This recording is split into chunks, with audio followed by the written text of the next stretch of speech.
Paris would not be Paris without its emblematic monuments, its large avenues, and its sublime quays on the Seine.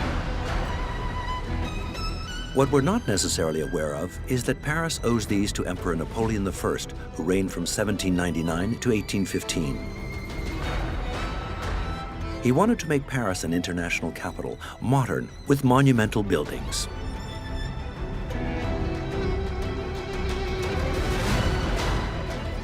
If it weren't for him, there'd be no Arc de Triomphe, a giant 164 feet tall building with colossal foundations.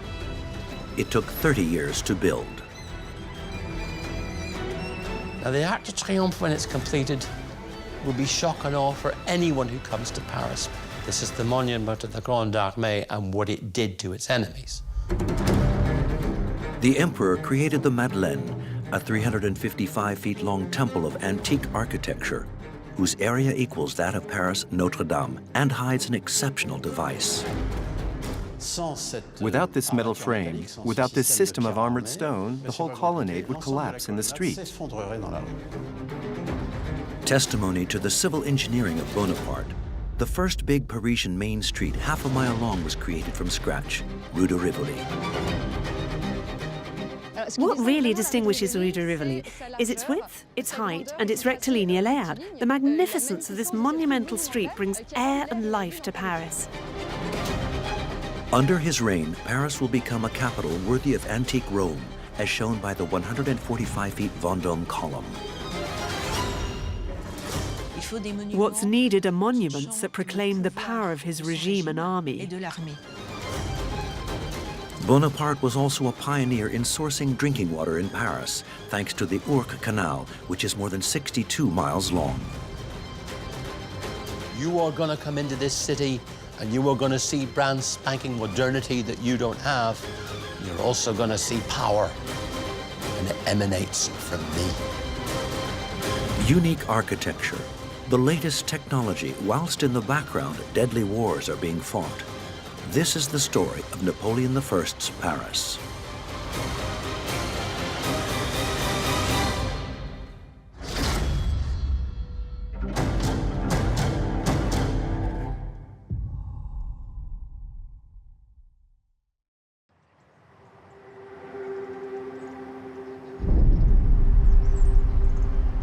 (1816) St. Helena Island.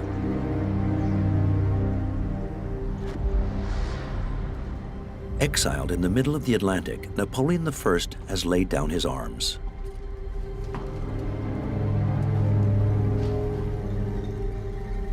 However, he's not just thinking about his stinging defeat.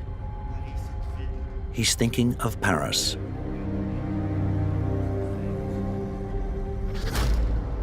It's my constant dream to make it the true capital of Europe. Something fabulous, colossal, never seen before. Napoleon didn't have time to realize his imperial capital, but he laid the groundwork.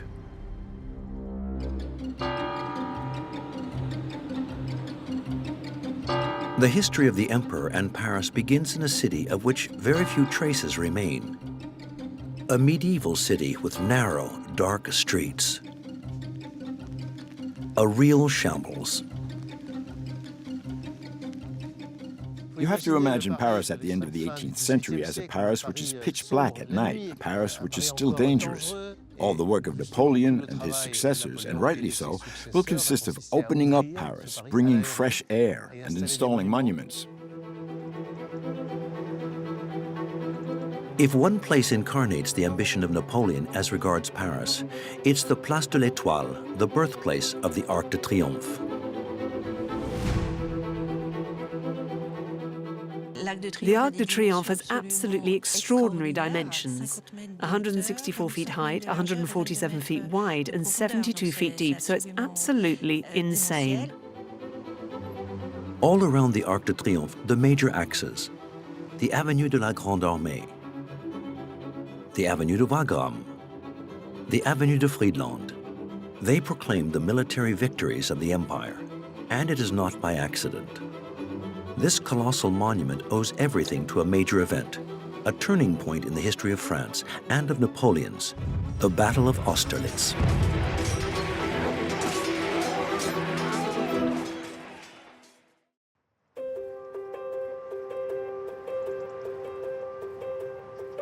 In 1805, France is a country at odds with Europe.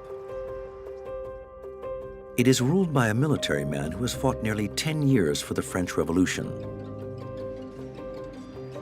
He had several victories before becoming first consul in 1799, then emperor in 1804.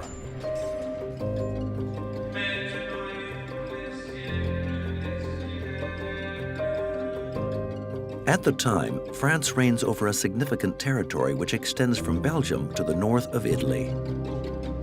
To strengthen his power in Europe, Napoleon prepares to invade Great Britain. At the camp at Boulogne-sur-Mer, he assembles his great army, 190,000 men. It's all set up, ready to go. They've been training for 3 years now, so they're very, very good, these guys. And he reckons that once you get to the south of England, it's an easy job to get to London. No one will stop me. There's no army. Aware of the danger, the British form an alliance with Russia and Austria to defeat the Great Army.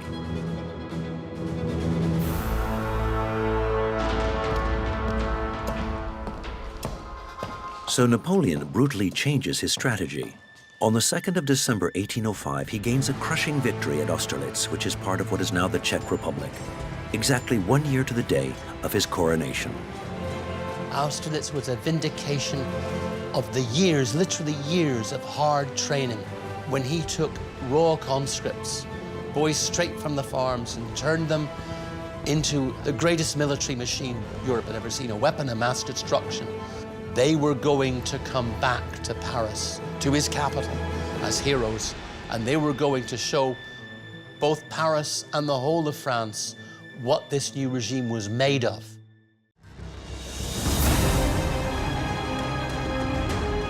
To celebrate this victory, which alone symbolizes the power of his empire, the emperor decrees in the month of February 1806 the construction of 2 Arcs de Triomphe, or triumphal arches, one of which will be on l'Étoile.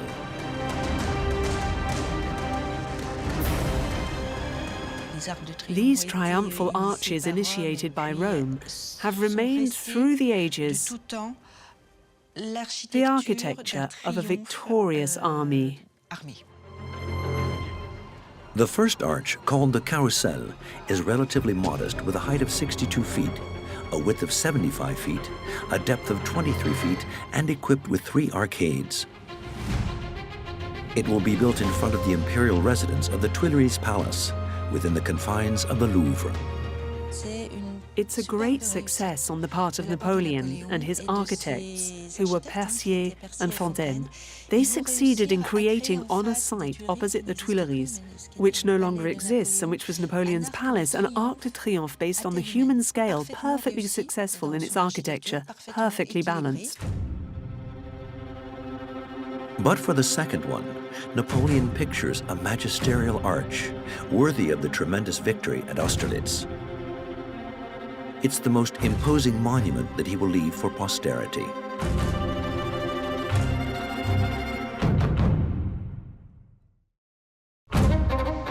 A reminder for centuries to come of the feat of arms of his great army.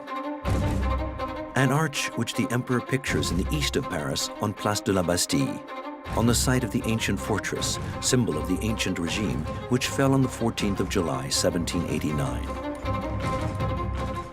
This project strongly displeased Champagny, who was the Minister of the Interior at the time, who was in charge of the large-scale public works, because he knew that such an enormous arch in a fairly closed-off area was not going to have perspective, and that was not the aim.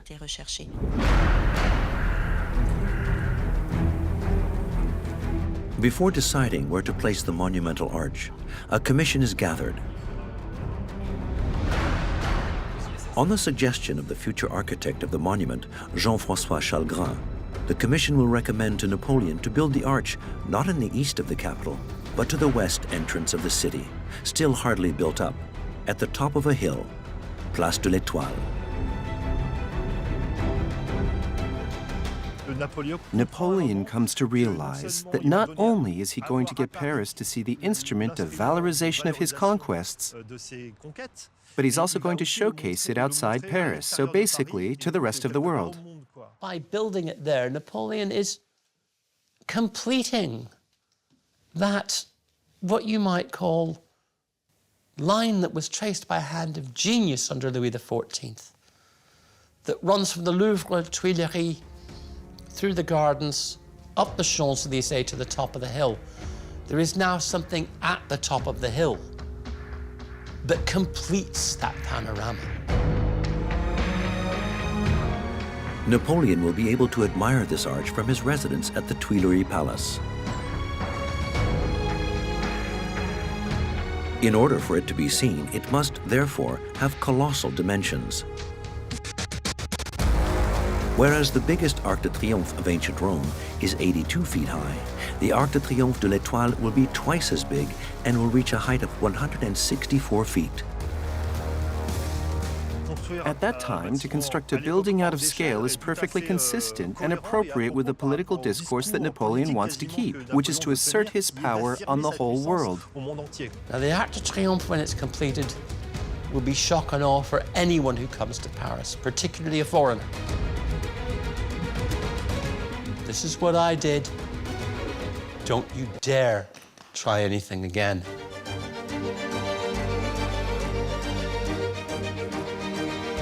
The first stone of this exceptional monument will be placed as early as May 1806. However, its definitive form is not yet finished. Only its gigantic dimensions of 164 feet high, 147 feet wide, and 73 feet deep, and its tetrapylon character, with its four arcades oriented east to west and north to south, have been agreed upon. With such dimensions, the structure will come close to 100,000 tons. 100,000 tons of material, of which half will be invisible, buried 26 feet under the ground. The foundations are colossal in terms of dimensions and weight. So for the most structural parts of the foundation work, that is to say, most angles and some edges, an enormous stone will be used. However, filling the entire foundation is sometimes done with more heterogeneous materials, whose role is primarily to add some weight, to properly secure the foundations to the ground. The construction of this exceptional monument will be entrusted to one of the best architects in Paris, the architect who had the idea of locating the arch at the top of the Champs-Élysées, Jean-François Chalgrin. In order to increase the shock effect and admiration caused by the monument, he will give it simple forms with clear lines to portray its volume as comprehensible as possible. It's got to be simple. There's no need to be ornate. That smacks of the past. A simple, straight, direct statement. That was the Roman way, that was the Greek way. There's no need for fancy decor as regards this big space. Its size says it all. But very quickly, the size of the Arc de Triomphe poses a problem for the architect. The colossal archway will reach 82 feet high and must support the weight of the structure. A problem emerges. It will exert strong pressure towards the ground. So how to contain it? The architect has a bright idea. Its feet will be massive.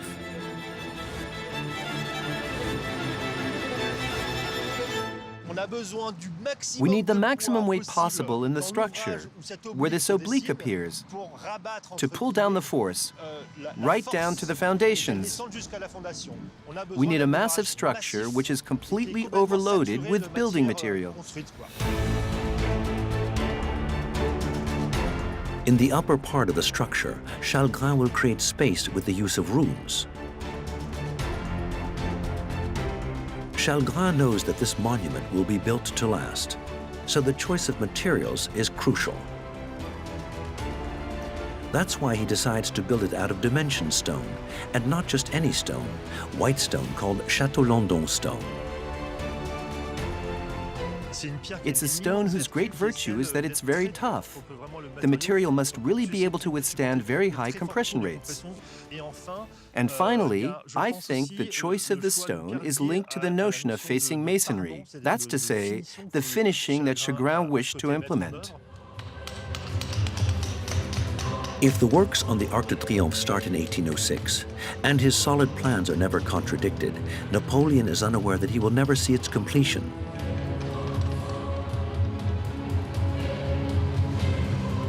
Due to political reasons, this work, which will go through thousands of workers, will last 30 years.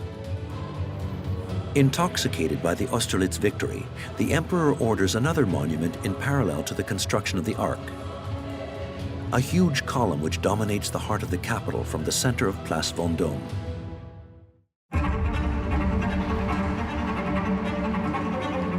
Inspired by the Emperor Trajan column in Rome, the Vendome Column is over 140 feet with a diameter of 10 feet. Its 787 feet long decoration celebrates the epic that was this victorious campaign. It's made with bronze from cannons captured from the Austrians and the Russians.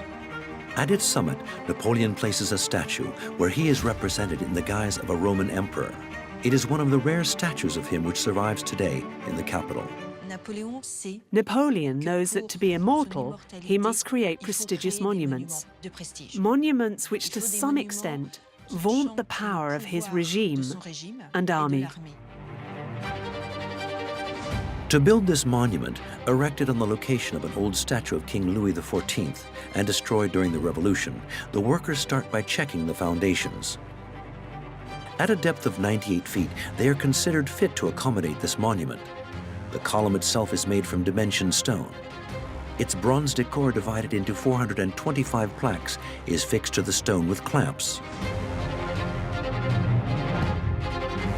Initiated in 1806, the works will be completed with the help of enormous scaffolding. It will take 4 years. During this time, the tension between European powers will allow Napoleon to amass new military victories. Victories which will allow the erection of new monuments to his glory and to that of his great army.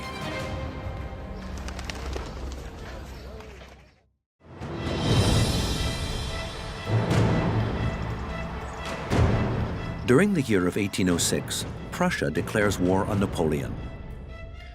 A flash campaign follows, during which the emperor crushes the Prussian army, the most reputed in Europe, in Jena on the 14th of October. Less than a year after Austerlitz, who would have believed such a victory? It was something quite incredible, and it was necessary to mark that in the urban Parisian landscape by something which made a link between this worship of antiquity, this worship of the Roman army, with a modern worship for a modern army, which was the Great Army. It's a new antique-inspired monument with crazy dimensions that Napoleon decides to erect. A temple dedicated to the glory of the army, which would become the Madeleine Church. The monument, built in the pure Greco-Roman style, occupies the same superficial measure as the nave of Notre Dame Cathedral. 354 feet long, 141 feet wide, 98 feet high. With its pediment, its portico, and its 52 Corinthian columns, this monument will contribute in turn to make Paris the imperial capital which Napoleon dreams of. The only paradigm is Rome. We live through something that is absolutely unique. Nobody has ever done what we've done. We can't explain ourselves to our sons, we can't explain ourselves to our parents. The only reference we have to the rest of history is ancient Rome. In 1807, a competition is organized. Among the candidates, the architect Pierre-Alexandre Vignon, 43 years old.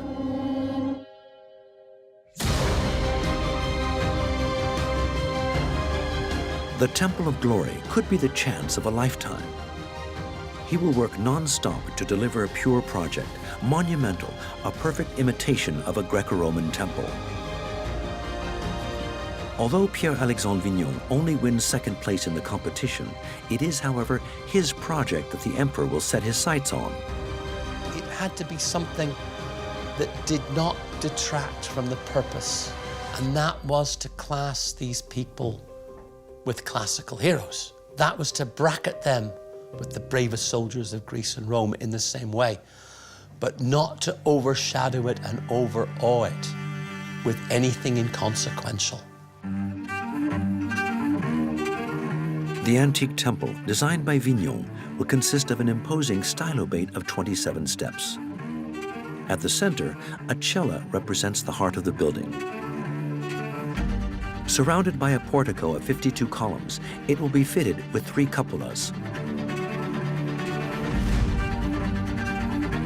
These cupolas will be equipped with oculi, which will allow the light to penetrate the building deprived of windows.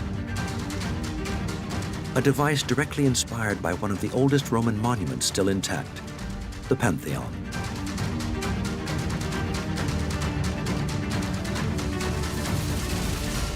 In the Madeleine, the only way to illuminate is effectively by zenithal lighting.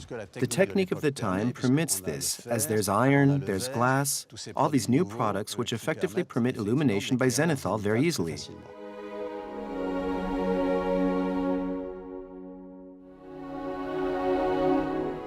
And as the temple is long, we will create 3 cupolas, but without a dome. But the 3 cupolas, turned towards the sky, are ultimately 3 times that of the Pantheon.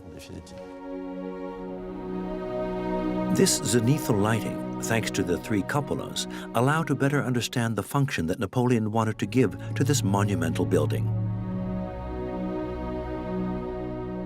More than just a temple dedicated to the glory of the army, the future Madeleine Church would have been, above all, a mausoleum to the glory of the soldiers of the empire fallen on the field of honor.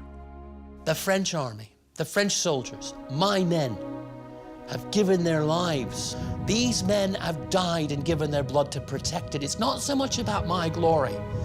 It's about our sacrifice. Something permanent has to be done for these guys.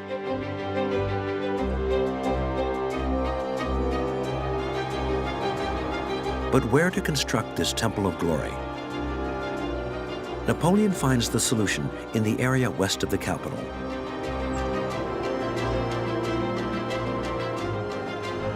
It's here that since the middle of the 18th century, a new monumental church is supposed to be built. A number of works had already been started, but the French Revolution put an end to it.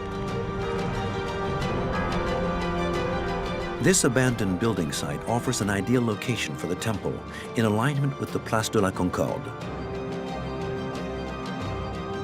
in front of which Napoleon orders the construction of a new facade to the building which will mirror the other side of the square, the Palais Bourbon. This palace, in fact, presented an anomaly. It was angled in relation to the quays, so it didn't present its facade opposite the Madeleine Church. And for an era passionate about classicism, architecture perfectly positioned, the symmetry didn't work.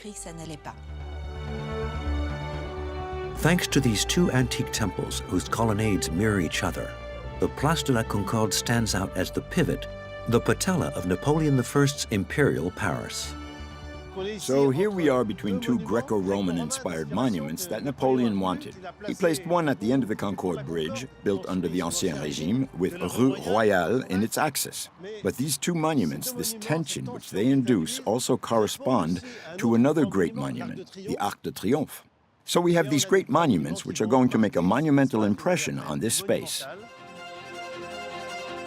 Therefore, the future Madeleine Church will impose itself as one of the main connections to Napoleon's monumental Paris. However, behind its apparent simplicity, it will create a problem to its architect.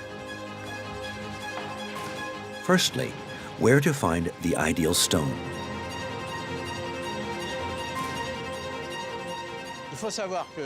It's imperative to know that an antique temple is made of elements of great importance.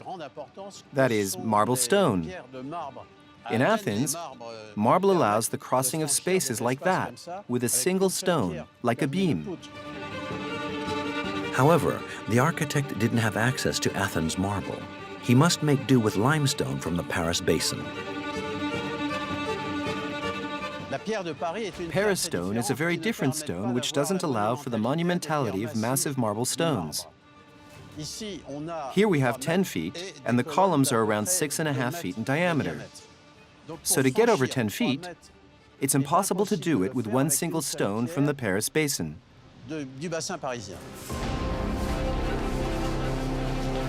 Consequently, how to hold up the edifice?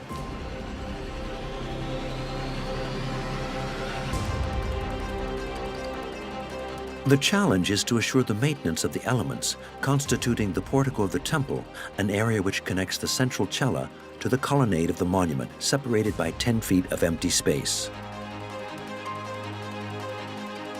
Vignon finds the solution in the attic of the edifice, a vaulted and empty space just above the portico.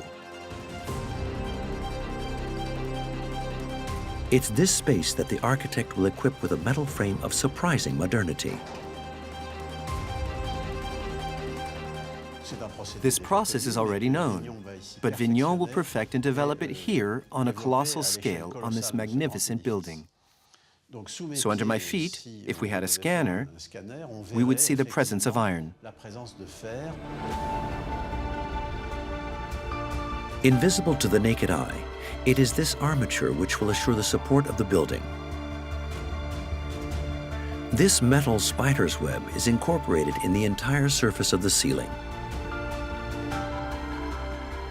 However, to be effective, it must be stretched at its extremities by other thrusts.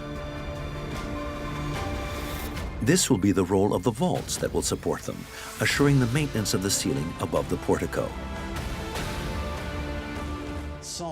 Without this metal frame, without this system of armored stone, well, the whole colonnade would collapse in the street. Another challenge, what material to use for the roof structure of the building?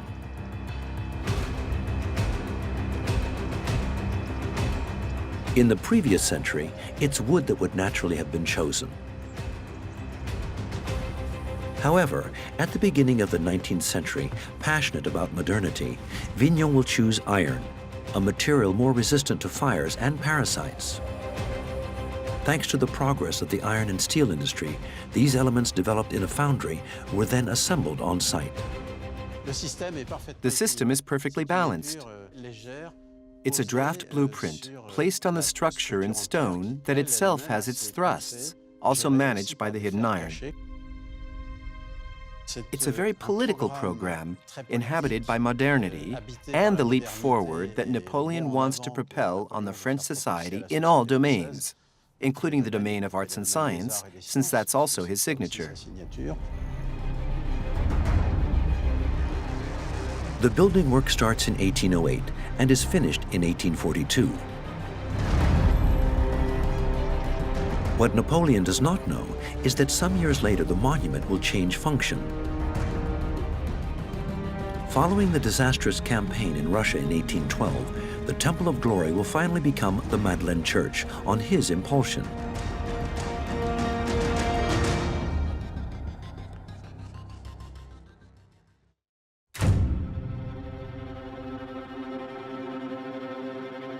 For Napoleon to make Paris the capital of Europe, he cannot just build imposing monuments. Throughout his reign, he never stopped setting up numerous works in the capital to make it a practical city, well spaced in the image of its great rival, London.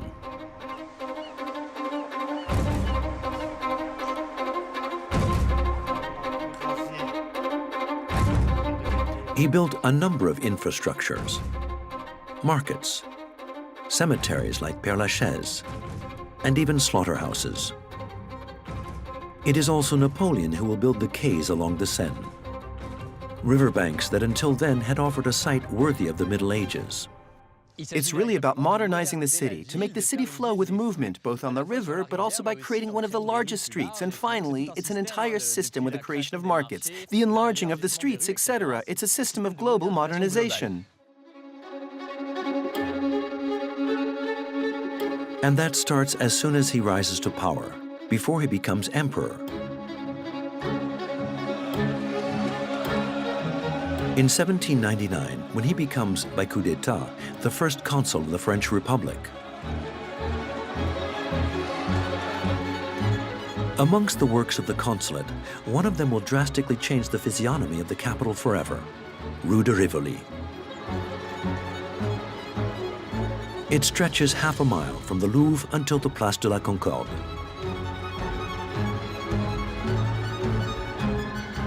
What really distinguishes Rue de Rivoli is its width, its size, and its rectilinear layout. The magnificence of this monumental street, which has been compared to a powerful ventilator which brings with it air and life into Paris.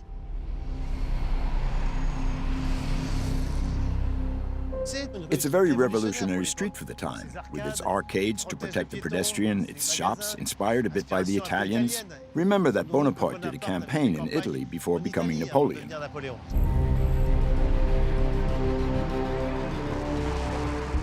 It's not there by chance. It's in the heart of the capital, in the Tuileries Palace, where King Louis XVI was overthrown in 1792, that the first consul is living. No longer here today, it was adjoined to the Louvre in an area which showed a totally different face. The area is principally made up of a maze of narrow, winding streets. On the Tuileries side, there are especially large plots of nationalized buildings. So there are convents, the Feuillants, the Assomption, the Capucines, and there are also mansions. On the Louvre side, the urban fabric is denser, so we have especially old buildings everywhere, representative of old Paris. Incidentally, Balzac will describe this area as an ocean of cobblestones.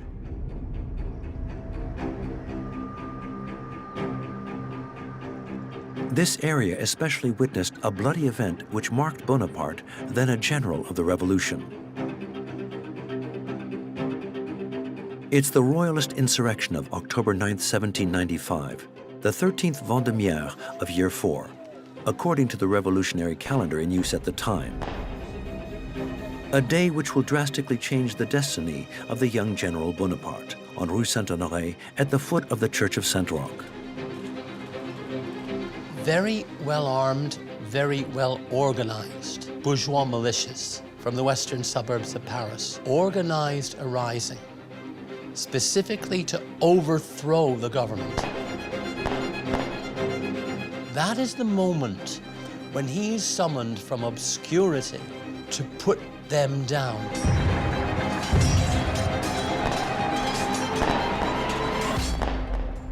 Actually, we can still see a few marks today. The impact of the bullets fired on the crowd by Bonaparte's forces who were posted at the end of the streets, which led to the Convention. So these are the traces of this bloody event. The event of Vendémiaire made Bonaparte a hero of the revolution. However, he remained the sworn enemy of the royalists. The quartier around Rivoli, it's part of those right-wing bourgeois suburbs that he crushed in Vendémiaire. He's going in there to destroy what he saw as a nest of dangerous right-wing royalism, which of course is right across the street from his office in the Tuileries, right across from where he sleeps. By destroying the area around the Tuileries to create Rue de Rivoli, Bonaparte, now first consul, will kill two birds with one stone. To impose his power to the area west of the city, populated by royalists, but also to materialize with stone the ambition of his new regime.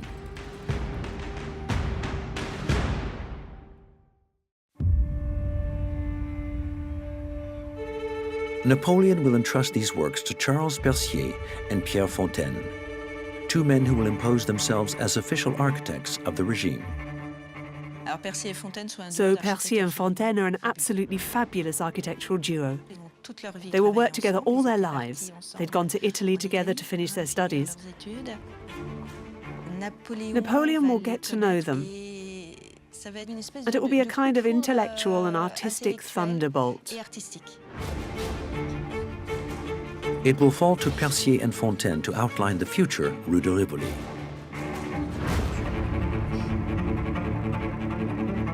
It will stretch from Place de la Concorde, in the extreme west of the capital, up to the Louvre for half a mile.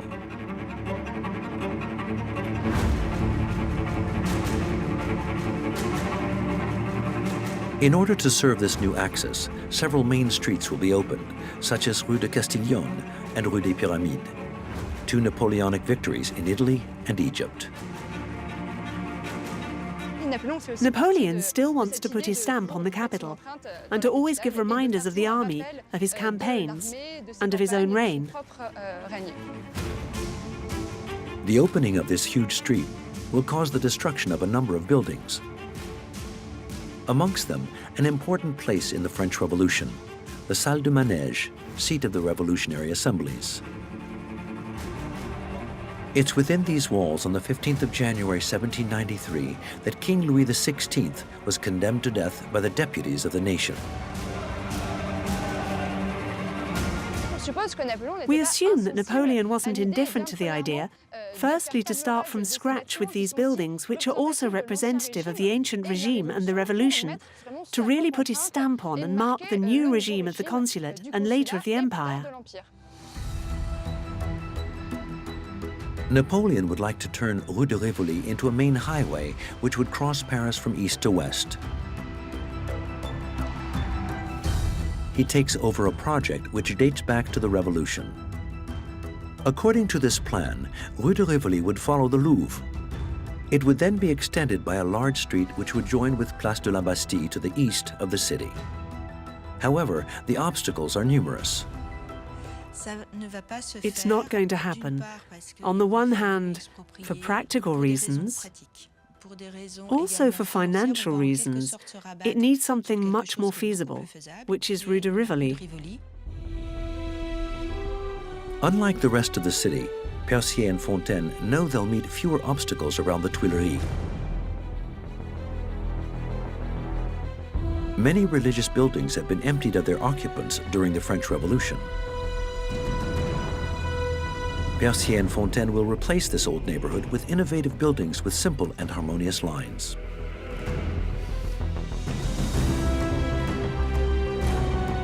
Facing the 65 feet wide street are buildings up to 98 feet tall, which must meet the same standard. 3 floors, topped with a roof of which the size could vary, but the slope had to be 45 degrees. The interesting point about Rue de Rivoli is that it also forms an encasing for the Tuileries Palace. And the Tuileries Palace is a building, a castle which is very decorated, very ornate, and that's why he wants something very sober opposite, so that his residence stands out. But if Rue de Rivoli will become an emblem, it's also thanks to its numerous arcades opening onto the pavement. There are porticos intended to offer a covered passage to the strollers and which embody the personal stamp of Napoleon Bonaparte on this major thoroughfare. You can see there his Italian background because Corsicans from the cities, from the towns like Basilica, they were Italians by culture. His father was educated in Pisa and at Rome, and that comes over to him. And it's his own style. It's that blend of French classicism and traditional Italian urbanism that is Napoli. The result is a unique street in the history of Paris so far. Harmonious and orderly, it will be the facade of the new regime, efficient, modern, like the great antique models which fascinate Napoleon Bonaparte and all his generation. That is the style of the educated, enlightened 18th century. They were about something new, and that newness was neoclassicism. If you look back to ancient Rome and to Greece. You do not look back to anything between yourselves and that. Napoleon has not yet become emperor when the works on this monumental street start in 1804. Once the street is opened, Bonaparte orders the building of sewers, the symbol of hygiene and modernity. At the same time, the first gantries are raised by the government before private investors take over to finish the buildings. More than just a simple street, it's a wealthy and commercial neighborhood that Napoleon Bonaparte wants to raise, a project completed during the 1820s. Vast and airy, Housemanian before its time, Rue de Rivoli is also a testimony to the will of Napoleon to improve the quality of life for Parisians. Parisians that the first consul loves as much as he fears.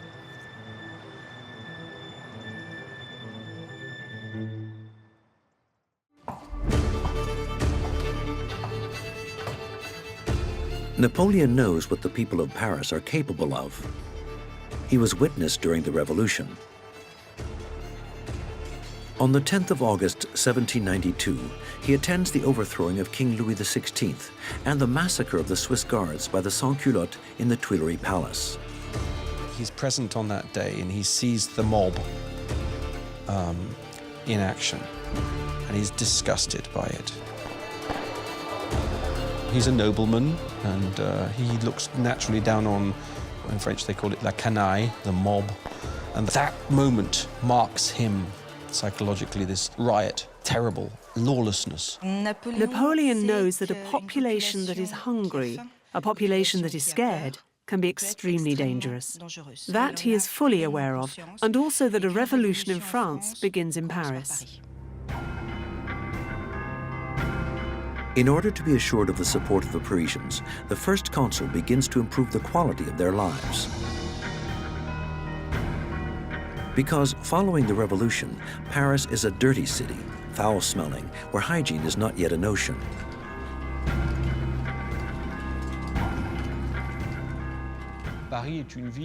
Paris is a city which is really lacking in drinking water. So people drink water from the Seine, which vaccinates you quite naturally if you survive it, but which is, let's say, extremely polluted. At the same time, London is supplied with water which was of a much higher quality than Paris. So there was a political stake vis-à-vis the big capitals of the world, and Paris couldn't fall short.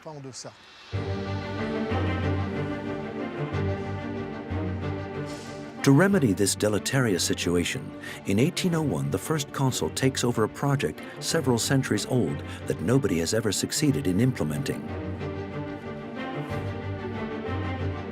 This primordial infrastructure, which the capital desperately needs, is the Canal de Lourdes, a network of 67 miles destined to provide Paris with drinking water. Napoleon was deeply influenced by Roman history. They all were. Those are the only books they had, and they read them. And if, say, you look at Rome, what did the great emperors do? They build canals, viaducts, to bring fresh water in to the people of Rome. It's to help the sans-culottes. It's to bring them clean water.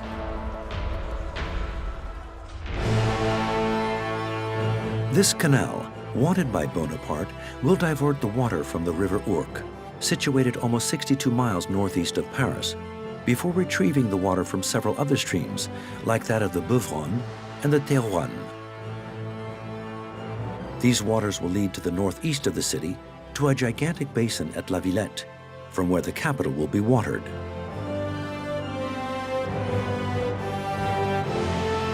The first consul will entrust the execution of this infrastructure, which is as important as it is political, to a man in which he has much confidence, the engineer Pierre-Simon Girard. Napoleon chose Pierre-Simon Girard because he knows him, because he fought the campaign in Egypt, and he has confidence, generally absolute confidence, in people who've been around him. And he will name him head of this big project, and whom will also benefit from all the technical contribution from the Department of Civil Engineering. It's really going to be the big project of this company of engineers.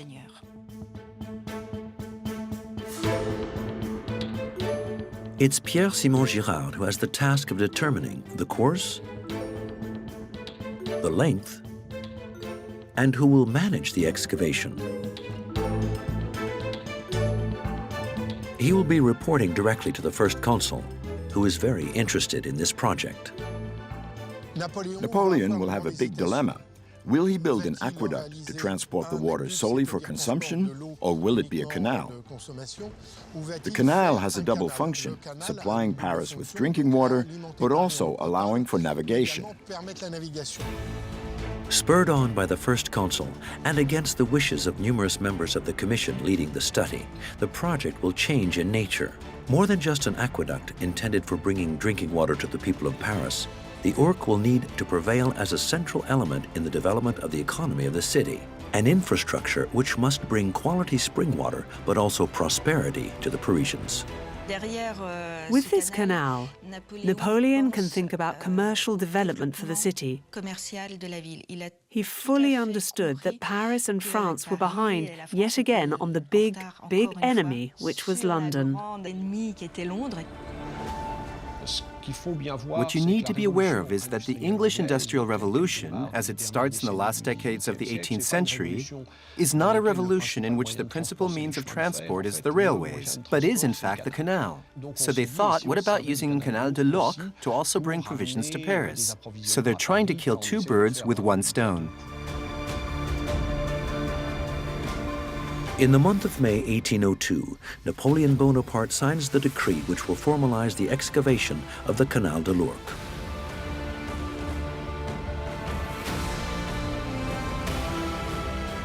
In order to give full meaning to the double function of this canal, the first consul will ratify the proposition of the engineers to add 2 additional waterways. South of the basin of La Villette, Canal Saint-Martin will cross the city and will be the junction with the Seine upstream from Paris. To the west, this role will be assigned to the Canal Saint-Denis, who in its turn will join the river, this time downstream of the capital. In this way, the boats will be able to cross Paris without having to follow the Seine. At those times, crossing Paris is dangerous. There are no locks, so it's a river. There are periods of low water and high water, and by going through Canal Saint-Martin, the basin of La Villette and Canal Saint-Denis, you can avoid all the twists and turns of the Seine. In order to establish a network designed to allow navigation while supplying Paris with drinking water, the engineer Pierre-Simon Girard has to respect one imperative: to prevent the water from stagnating and thus losing its qualities. If you transport drinking water, you need the minimum amount of obstacles. That's why over 67 miles, there are only 10 locks. That's the minimum number of obstacles which could have hindered the flow of water. But Pierre-Simon Girard has another crucial problem to solve. With only 30 feet height difference, the equivalent of a 3-story building, between the highest point and the lowest point of the canal, its layout will have to be extremely precise. It's always challenging to make a canal go up and down. If you go up, you need to find more water, etc. So in fact, the easiest way is to use the canals parallel to the rivers. It's the easiest because if you need it, there's a natural current. Pierre-Simon Girard designs for his canal a course which follows the natural riverbeds like the Ourcq or the Marne. The Canal de Lourdes will, therefore, be very long. It will total 67 miles between the intake of water at the river Ourcq and its arrival in Paris. Under the leadership of the first consul, Napoleon Bonaparte, and the engineer Pierre-Simon Girard, the excavation work and the earthwork start as early as 1802. The laborers begin their work not from upstream to downstream, but from downstream to upstream in order to evacuate the water from the rivers stopped by the digging of the canal. The Beuvron and the Terouanne are going to flow into the Canal de Lourdes. So this water, when it arrives, must be evacuated. So it will be evacuated by the Canal Saint-Denis. A canal is a big trench, slightly complicated because straight away you have locks which must be made with masonry. It's also complicated because you need to put clay in the bottom not to lose water, and at the time there wasn't concrete or material like that. So to make it watertight, rural techniques were still being used. Started in 1802, when Bonaparte is first consul, the Canal de Lourdes project will continue until 1822.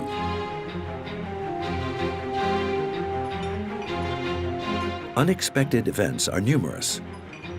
In addition to hundreds of thousands of tons of earth to cart, the engineers face major landslides. There is much at stake which necessitates employing thousands of workers. There are moments when a workforce will be demanded. As there had been great Napoleonic victories, there's a prisoner workforce, notably Prussians. So he will give 500 or 600 Prussian prisoners to complete the works.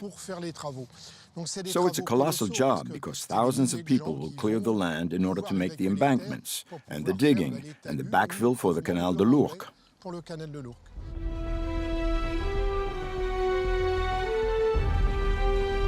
In the background of this huge project, Pierre-Simon Girard and his team of engineers and workers are carrying out work of great precision. They need to keep the trench at a constant slope of an average of 3.5 inches per 0.6 miles over a length of 67 miles. An exploit they achieve with the aid of the master tool of topographical science, the level. With the help of a graduated leveling rod placed on point A, the engineer who is on point B can, in this way, evaluate the difference in height between the 2 points. Normally, when there is a slope, point B should be lower than point A. So advancing in this way all along the canal, we can define precisely the leveling of the canal, which after the works will allow us to know, in relation to the natural ground we find ourselves on, what digging needs to be done to have a constant slope. The Canal de Lourdes project benefits from the permanent attention of Napoleon. An artilleryman by training, Bonaparte is a man of science who understands the language of engineers, a man to whom no technical subtlety escapes. Napoleon enormously enjoyed visiting building sites.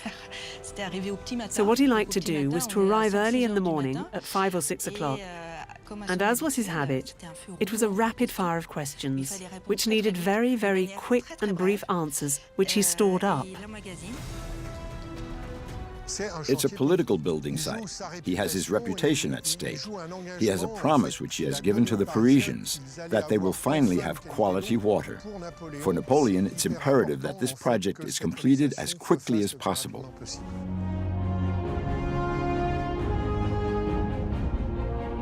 The first water of the Canal de Lourdes arrives in the basin of La Villette in 1808.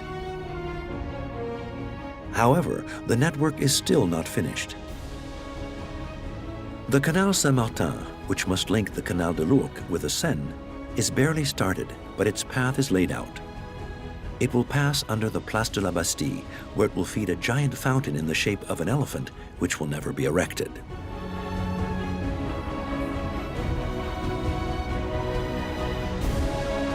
It's there that in 1810, Napoleon will build a huge vault, one of the last projects of the emperor in the capital.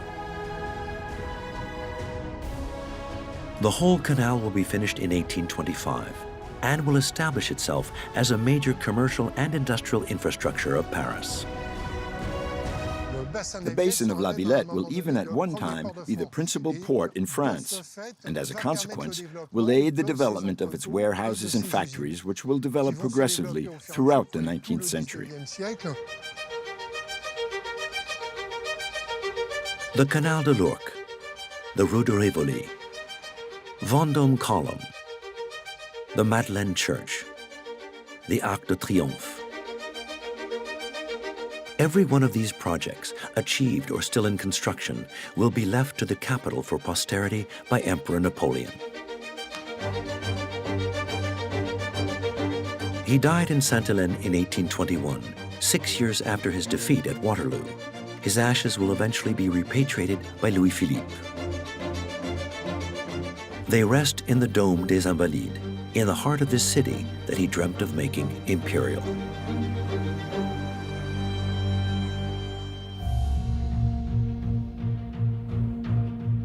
Without its sublime monuments, colossal boulevards, and magnificent buildings, Paris would not be the city of light. Without its unique urban fabric, Paris would not be the most visited city in the world. It owes its development to two men. Emperor Napoleon III, and his right-hand man, Prefect Haussmann. Haussmann was seen as a destroyer. I mean, the nickname was the Alsatian Attila. You know, he came through like a Hun, really, you know, to build this new functional city. The Baron changed the face of the French capital in a series of gargantuan construction projects undertaken between 1853 and 1870, implementing a methodical plan to decompartmentalize the city. 63 kilometers of new roads and 40,000 buildings were created. To pull down thousands of buildings, build new ones, build new arteries is an absolutely fascinating undertaking that I don't know of any other parallel for. Haussmann's Paris also unveiled many prestigious new monuments watching over the new thoroughfares. It indicates not only direction, but also the extent of the incursion. It adds a kind of majesty, highlighting the notion of length. Almost 2,000 hectares of parkland were introduced, along with 600 kilometers of aqueducts and 380 kilometers of sewers to improve the capital's deplorable sanitation. It was a seething mass of humanity undertaking an immense task. But redevelopment came at a price. The lower classes were often forced into exile, and laborers met their deaths in the drive to give Paris a facelift. There were thousands of men at work with some very serious falls and injuries. This is the extraordinary and controversial tale of the epic works undertaken by Baron Haussmann, the story of the 19th century's largest construction site.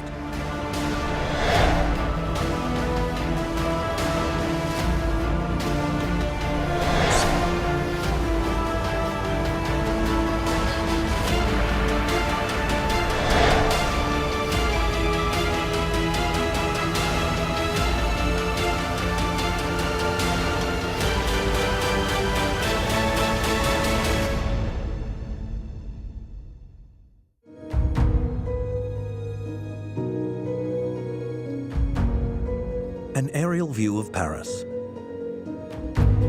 The broad avenues, the elegant buildings. To create this grandiose spectacle, Haussmann demolished more than 20,000 houses. And he doubled the average width of the city's roads from 12 to 24 meters.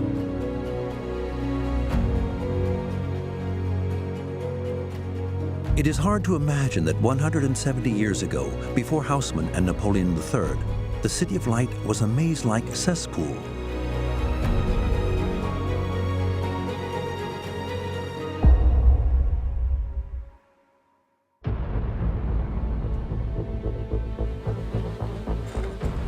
In the mid-19th century, Paris was still a medieval city, with its narrow streets and dilapidated housing. According to eyewitness accounts, you could hardly walk into people's homes, such was the stink. They described rooms in which 12 people sleep, people who don't change their clothes or take off their shoes to sleep, and in the middle of them, a mother breastfeeding her children. Precarious conditions amid a population explosion triggered by the economic activity in the capital. Fertile ground for the propagation of one particularly despised and deadly disease, cholera.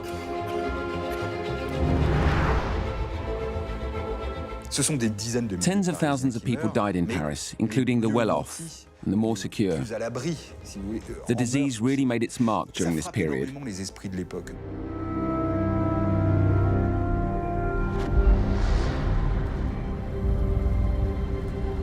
No one knew where cholera came from or how it spread. But one thing was certain, Paris was in need of major surgery.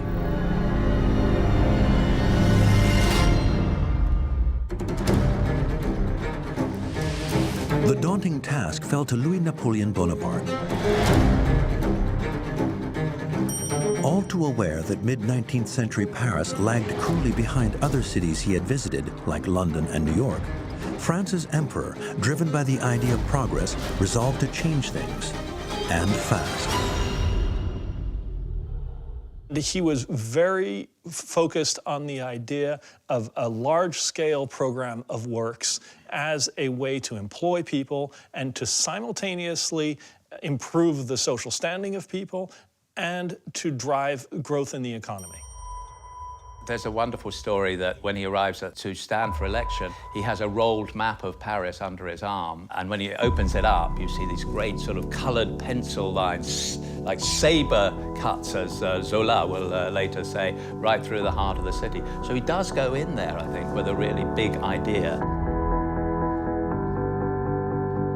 Elected President of the Republic in 1848, he wanted to create a network of wide and bright roads through the capital.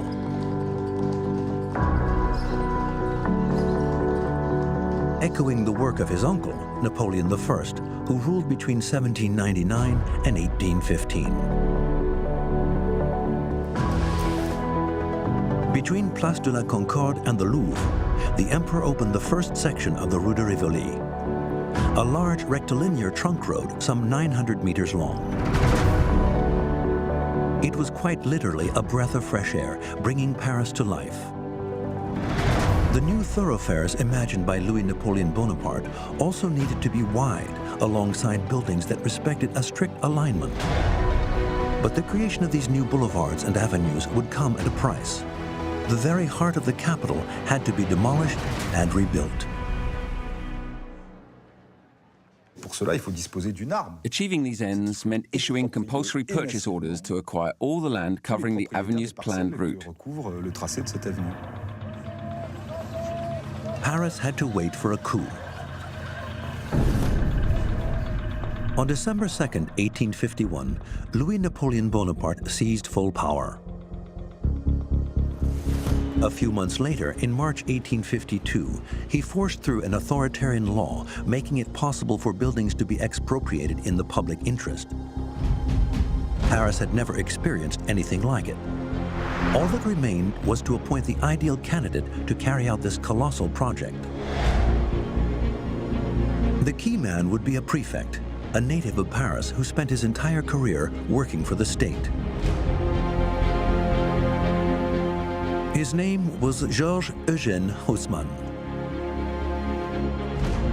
In June 1853, when Napoleon III put him in charge of the capital, he was 44 years old and already had his own ideas about town planning.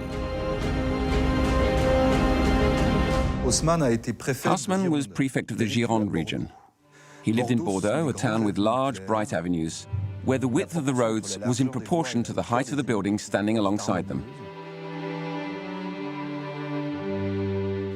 So when he took over the reins in the capital, it was very much with the idea that Paris could look like Bordeaux. But how best to decompartmentalize the capital? Haussmann turned to the Simeon Commission's plan, ordered by Napoleon III, which outlined a network of main roads connecting the city's 6 recently built railway stations, such as the Gare de l'Est, which opened in 1849. All these stations were rail termini for lines heading north, southeast, east and west. It's all very well spewing streams of passengers onto a railway platform, but what do you do with them? And if a traveller wants to continue their journey, how do they get from one station to another? So linking railway stations was one of the major preoccupations of the great restructuring of Paris. Haussmann's great public works began as soon as he took office in June 1853. He inherited the ongoing 2-kilometer extension of the Rue de Rivoli, initiated by Napoleon I. The aim was to create a major east-west axis. On top of this, a north-south axis had to be driven through the city center. Boulevard de Sébastopol would make the junction with the Gare de l'Est and be extended to the left bank along Boulevard Saint-Michel. This produced a large cross that would facilitate movement throughout the city. This first network would be the centerpiece of the process. These thoroughfares cut through an urban fabric which, while dense along the streets, was actually much less so through to the rear of the buildings. Roads could be built through the backyards and relatively open garden spaces.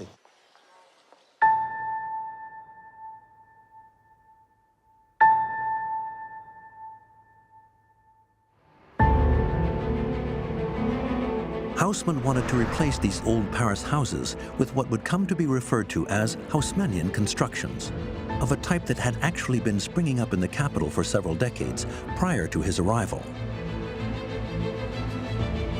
Haussmann did not invent them, but he wanted them to be used systematically, lining his new arteries. So the idea was to have a not exactly uniform, but a very homogeneous degree of replication in the landscape of the modern Haussmann city. All the buildings had to be aligned. While their style remained free, the prefect imposed certain rules. On the ground floor would be stores, with a basement beneath. On the second, so-called noble floor, Haussmann insisted on the presence of a long balcony, whose existence owed nothing to chance. The buildings had to respect an alignment, with their flatness tempered by balconies that also add a little architectural monumentality. There are large full-length windows of the type found in chateaux during the classical era.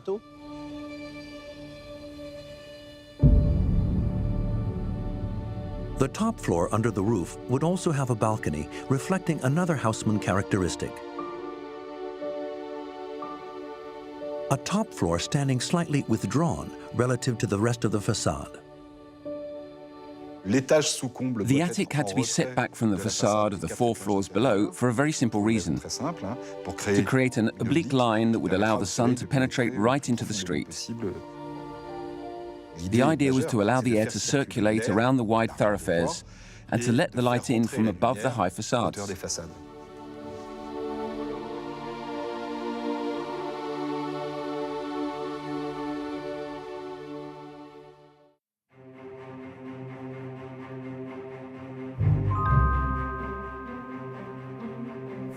Haussmann had to work fast to erect these new buildings, as Napoleon III was planning to host a major event in 1855, 2 years later, the World Fair.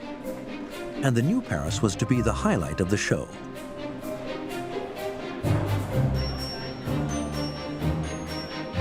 Being able to host the royalty of the entire world in Paris, and that the host of that was the new Emperor of France, was extraordinarily important to establishing the legitimacy of the regime as a whole. The world comes to Paris, essentially, and that is part of the importance of his project. 1853, Rue de Rivoli. Hundreds of workers hired by the city worked day and night to build the street and clear the area around the Louvre of the insalubrious homes that had sprung up there like warts over the centuries. And there was not a wrecking ball or a crane in sight. Old Paris was torn down by hand using picks. The working method was simple: start at the top and finish at the bottom in the old-fashioned way. Remodeling of the city was essentially done by hand in many ways. Basically, you need a lot of workers knocking things down.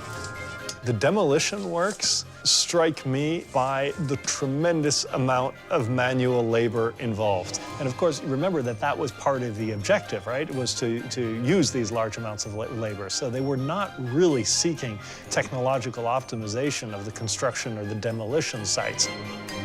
Napoleon III insisted that the great public works in Paris must also benefit the working classes.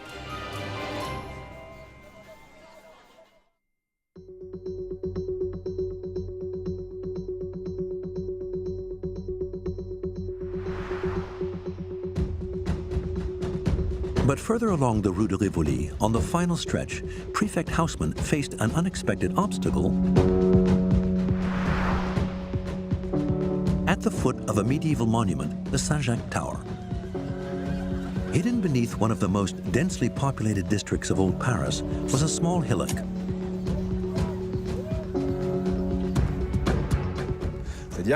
It meant that the Rue de Rivoli either had to be flattened or a hump left in the middle of the street. The problem was, a hump would ruin the perspective Haussmann wanted. Bear in mind that when moving around on horse-drawn vehicles, it's extremely hard to climb a hill. And the descent is even more treacherous, because the animal is pushed by whatever load it's meant to be pulling. Haussmann had no choice. To complete his project, the road had to be flattened. But by fixing one problem, he created another. Now an entire district stood above the level of the new thoroughfare. The only solution was to pull it all down and start again. That obviously leads to the need to expropriate the adjoining plots of land, to indemnify the owners. It was a big increase in the budget. In addition to the buildings to be demolished, a stone base had to be added to the Saint-Jacques Tower at its foundations to raise it up to the level of the new road. This brought the cost up to 30 million francs from the original budget of 18 million.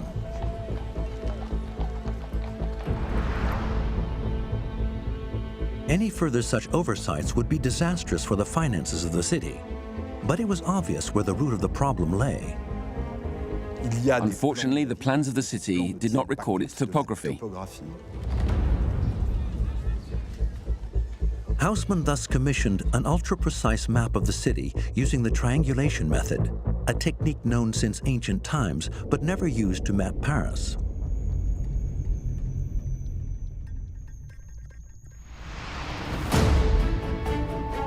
Topographers worked using a series of 3 points. First, they measured the distance between two of them on the ground. Once that was known, they measured the angle separating the 2 points from the third, from an elevated position. Using trigonometric calculations, they were thus able to determine the distance between them from the third point, allowing it to be accurately positioned on a map.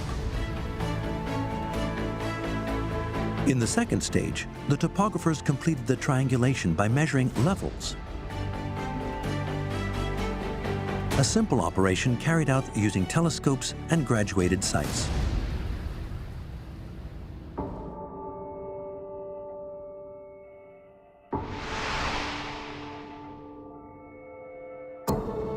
These calculations produced Haussmann's map of Paris, the first to offer a three-dimensional perspective of the city, thanks to the levels indicated in red.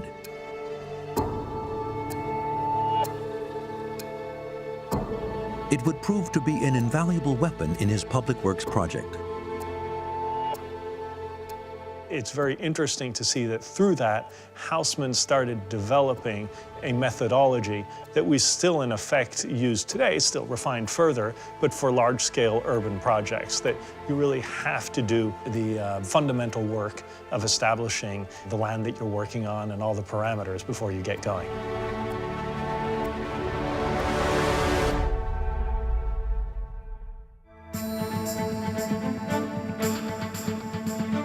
Haussmann pressed ahead, but less than a year after taking office, he faced another problem. The state could not finance all the construction work. He needed to find developers ready to put their hands in their pockets to erect these new buildings. And they weren't exactly banging on Haussmann's door to offer funding. It doesn't come easy. It doesn't all fall into place terribly easy. With retrospect, we think, oh, it just was bound to happen. It wasn't bound to happen. A lot of people are going to be very skeptical about the story that they're being told, and perhaps rightly so initially.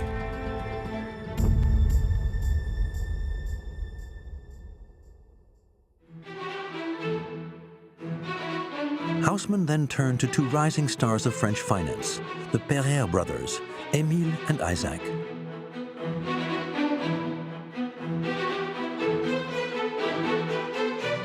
Pereire brothers are fascinating characters. They arrived in Paris in poverty, and they were responsible for the first passenger railway line in the Paris region and use that to start build up to what would be an enormous fortune. Unlike traditional banks, theirs, the Crédit Mobilier, was listed on the Paris Stock Exchange.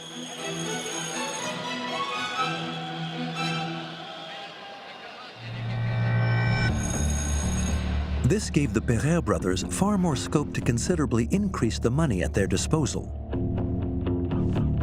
It was a financial windfall that strengthened their hand in negotiations with Haussmann.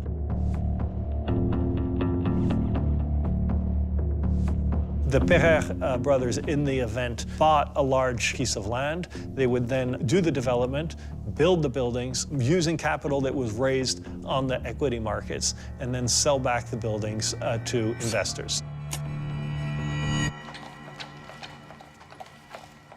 Thanks to the Perret brothers' money, workers and scaffolding transformed the center of Paris into a gigantic construction site. Floor by floor, the first buildings of the Rue de Rivoli began to rise out of the ground. Their freestone facades made them instantly recognizable to the people of Paris.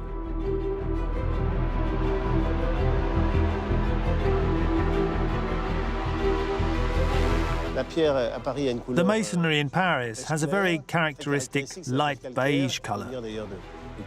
This limestone, with its very characteristic blonde color, sourced in the Paris region and beyond, helps give the Paris landscape its uniformity.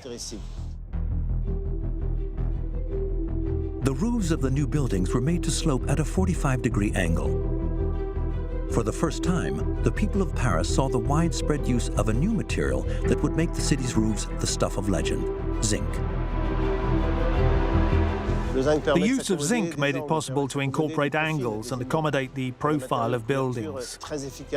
It's very efficient and durable, and setting the grey patina of the zinc against the blondness of the masonry gives the characteristic grey-blonde effect typical of the visual image of Haussmann's Paris.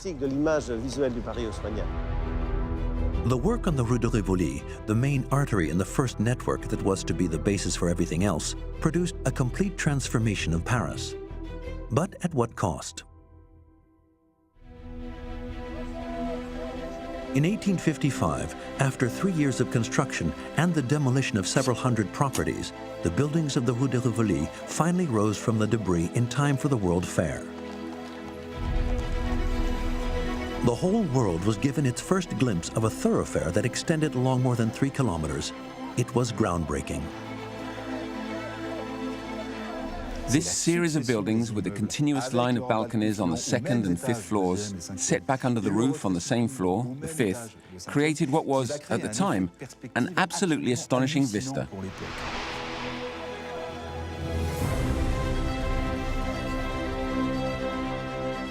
All public areas now had monuments, and the modest residential buildings became part of this landscape.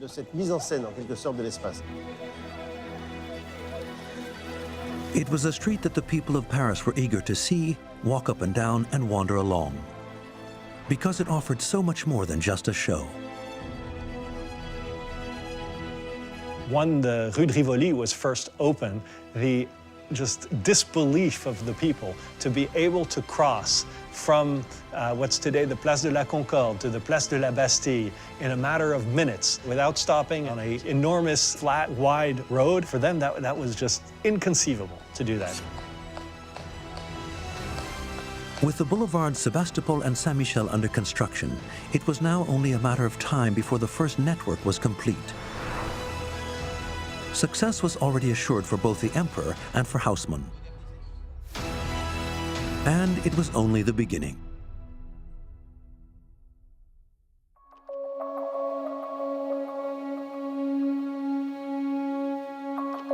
In mid-1850, Haussmann had another operation underway. His objective was to revive what was a vital organ for the capital. Not far from the new main intersection stood the Church of Saint-Eustache. Ever since the 12th century, the area beside it had been the site of an extremely disorganized food market.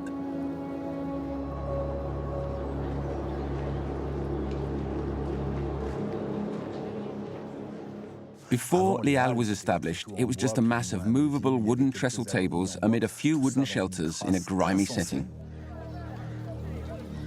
For Napoleon III, who liked to foster an image as a despot who was sympathetic to the people, replacing them with a functional infrastructure and symbol of modernity became a matter of urgency.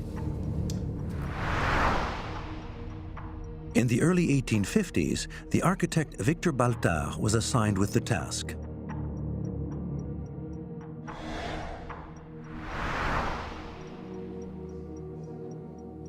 In 1852, the first structure was erected.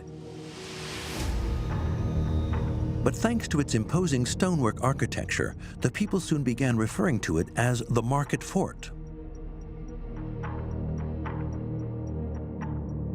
Napoleon knew the building was unpopular. According to Haussmann, he said, "It's vast umbrellas that I need, nothing more."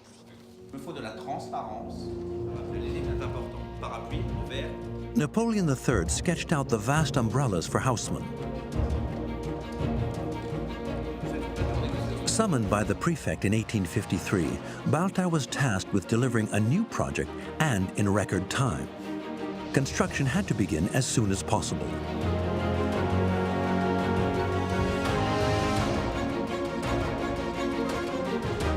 He succeeded brilliantly.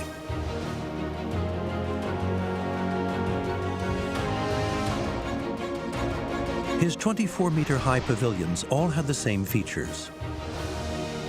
Down below, in the vast cellars, food could be stored and cheese matured. At ground level, enclosures made from bricks and louvered shutters allowed the air to circulate. The glass allowed light to enter, while the whole was supported by a cast iron structure that was both sturdy and airy. The use of metal meant that walls or columns of relatively thick stone could be replaced by much more slender cast iron pillars.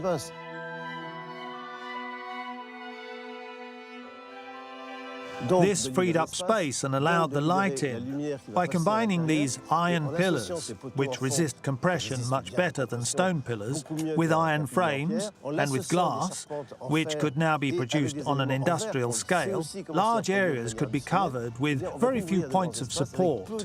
The resulting lightness and transparency produced architecture that was both visually stunning and extremely functional.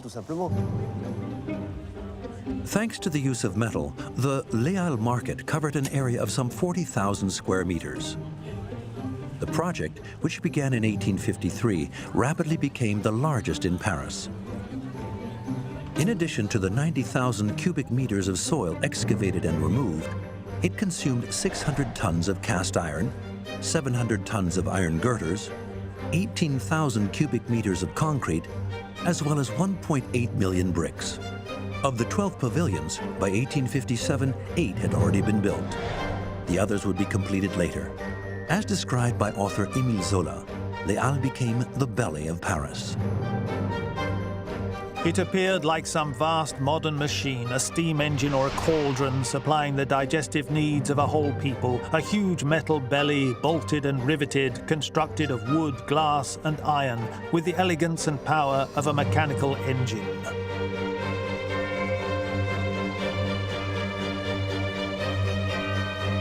But for Haussmann, the city center markets brought another problem. Food was transported by cart. So you really had to imagine an incoming flow and outgoing flow.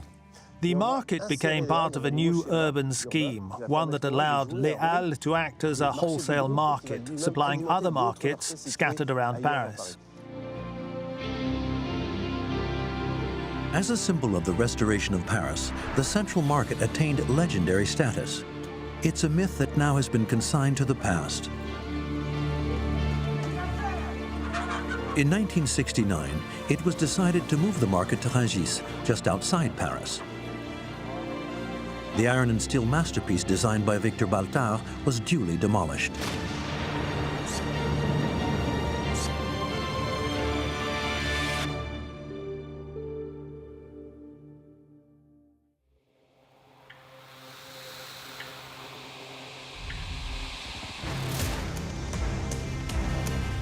By 1858, Paris's City Hall was in turmoil. Haussmann had just approved another hellish series of works. On the left bank, he was preparing to construct several new major arteries. On the right bank, he continued to open up the railway stations, creating new connection hubs. Paris was extending its arms. This was what became known as the Second Network.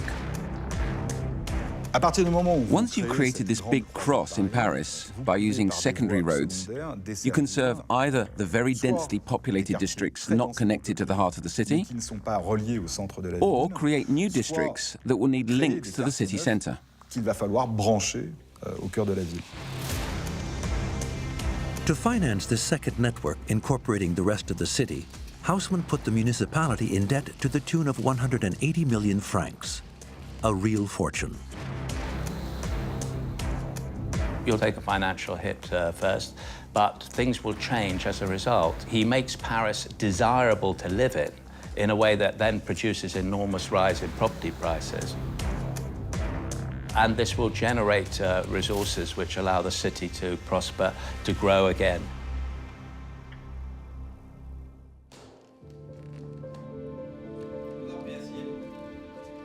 Napoleon III and Haussmann were planning a revolution. Their intention was to annex Paris from the territory separating the city from the fortifications that constituted its frontier. With the stroke of a pen, the area of the capital doubled in size, while its population increased from 1 to 1.7 million inhabitants. Work on the second network, which began in 1858, would transform the whole face of the capital.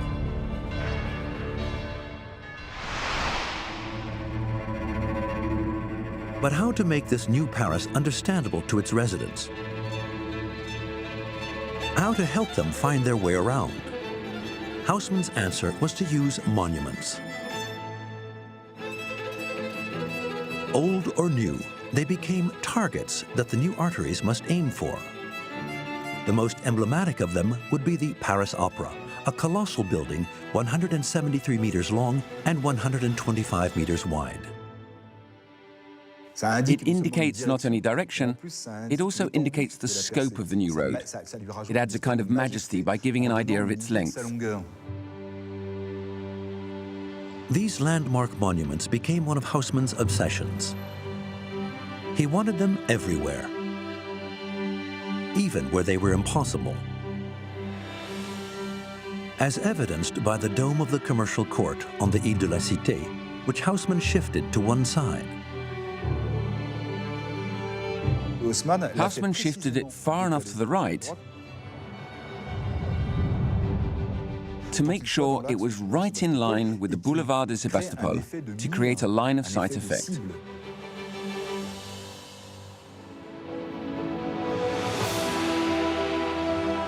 While occasionally excessive, the idea of filling Paris with monuments gave rise to some real feats of architecture, such as the Saint-Augustin Church, often ignored by Parisians. It is home to the largest dome in Paris, 26 meters in diameter and almost 80 meters high.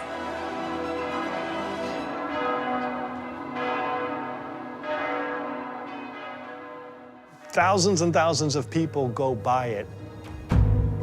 Most people think it's much older than it actually is, and most people don't really look at how it's designed.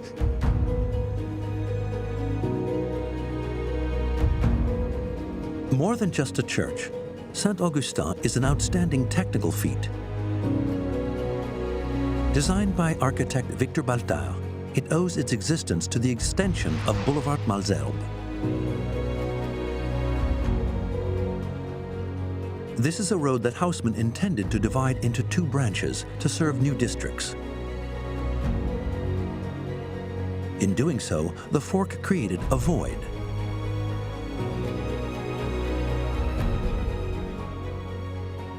It was seen as an opportunity to take something which is an imperfection and turn it into something special.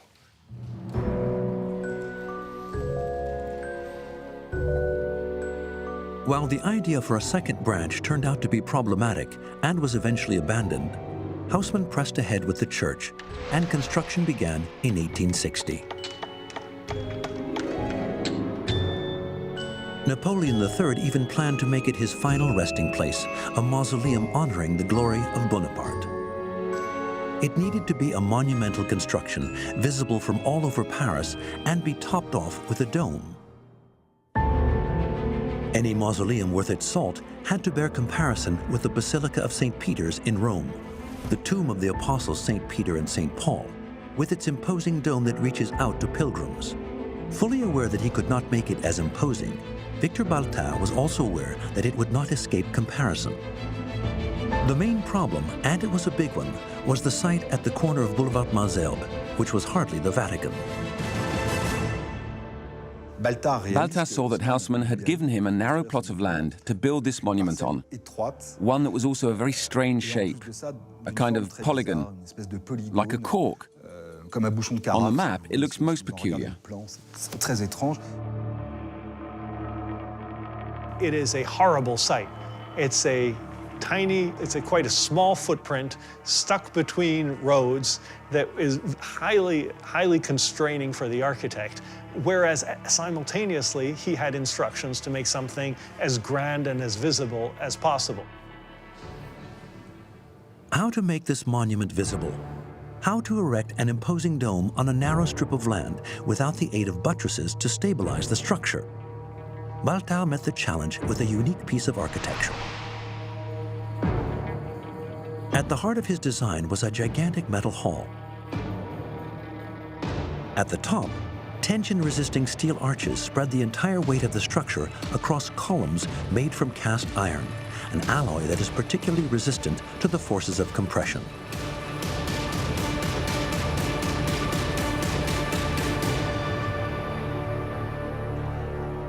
He uses the metal in order to go very high, to create volumes and to give effects of light.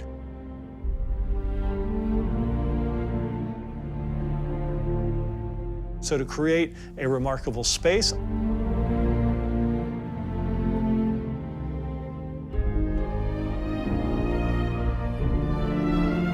This metal hall, invisible from the outside, serves as the backbone. It allows an imposing volume to be erected and supported using very few materials. To finish it off, the stone surrounding the structure gives it a solemn and imperial character. Basically, it's a kind of stone hull supported inside by a metal structure.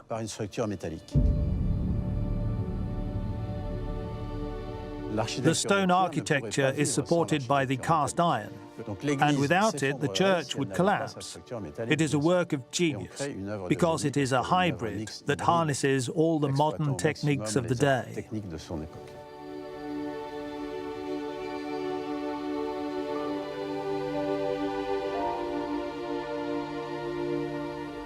Baltard used the same system of cast iron columns to carry the imposing dome. In order to make it as lightweight as possible without forfeiting strength, the structure was constructed entirely of metal.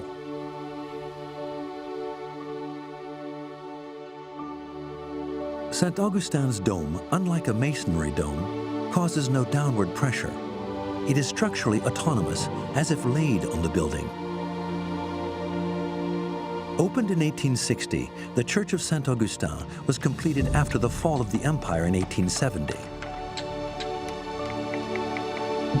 With its dome measuring 26 meters in diameter, St. Augustin dominates the Paris skyline.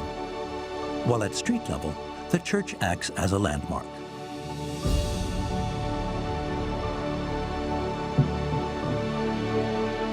People like a city that they can understand, and I think St. Augustin makes an important contribution to understanding the image of the city.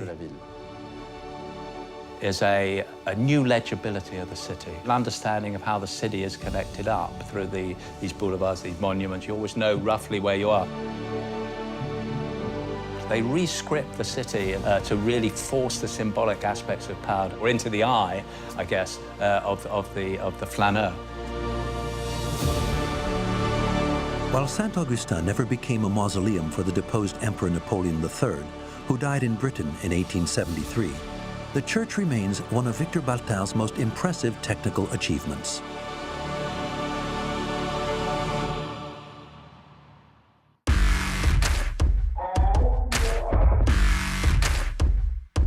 One of these landmark target monuments would come to be regarded as the most impressive achievement of the second network, the Place de l'Étoile, site of the Arc de Triomphe. Commissioned by Napoleon I to celebrate France's victory of Austerlitz in 1805, this 50-meter-high colossus was completed in 1836. Since the First Empire, almost nothing had been built in the surrounding area. There it was, in the middle of an area with no grandeur, almost a vacant lot that forms a shapeless square. A dedicated Bonapartist, Haussmann planned to give this masterpiece of stone the setting it deserved. Haussmann created a square with 12 avenues radiating out of it, as if Paris was extending its arms. It was absolutely majestic, the kind of gigantic square that had never been seen before, except maybe at St. Peter's in Rome.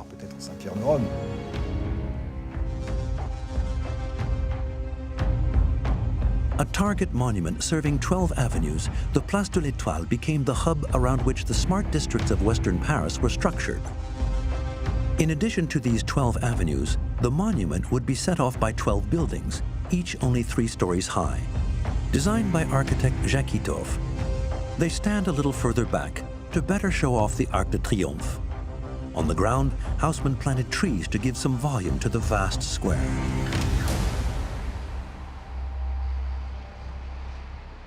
Until Haussmann came along, a square was a meeting place, a theatre of ceremonies, of festivities, of power.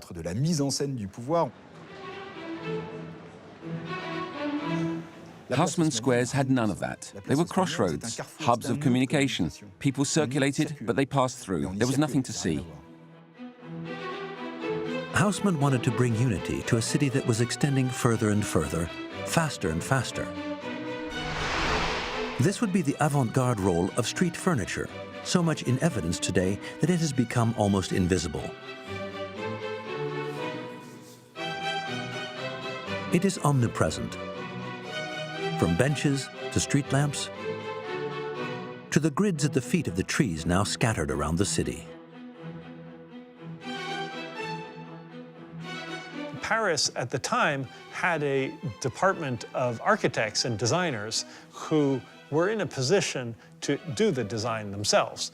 And that had an enormous impact. Wherever you ventured, right through the city, in any district, this urban furniture was the same. Haussmann's genius was to have conceived the city as an intrinsic, indivisible whole, complete in itself.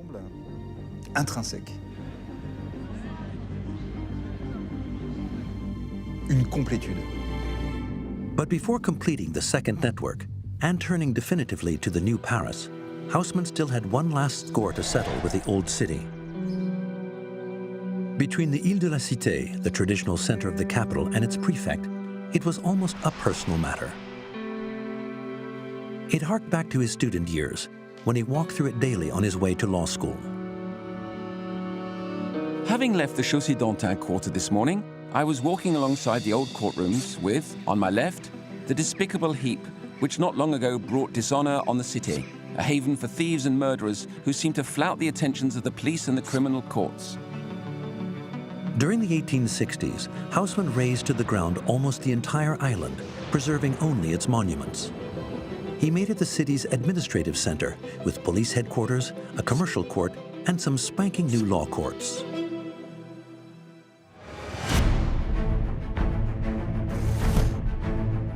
The size of the square in front of Notre Dame Cathedral was increased 6-fold, but better to show off the monument, where restoration work had been underway since 1844, overseen by architect Viollet-le-Duc. He was the man responsible for the steeple made from timber and lead that rose up in 1868, a structure that would be destroyed in the Great Fire of Notre Dame on April 15, 2019. Haussmann demolished a whole neighborhood nearby in order to rebuild the Hôtel Dieu, the historic hospital in the center of Paris, which was also torn down. I've never been able to forget this insalubrious section of river tucked between two hospital buildings and polluted by every type of excrement from the 800 patients within. In all, nearly 10,000 residents were forced to give up their homes, evicted from the island. The city's residents, who had welcomed the public works with open arms, were by now in a state of shock. He was seen as a destroyer. I mean, the nickname was the Alsatian Attila. You know, he came through like a Hun, really, you know, sort of no sense of history, sort of destroying to right and left to build this new functional city. A destroyer to some, a modernizer to others, Haussmann's transformation of the Ile de la Cité was the most controversial aspect of the great works of Paris.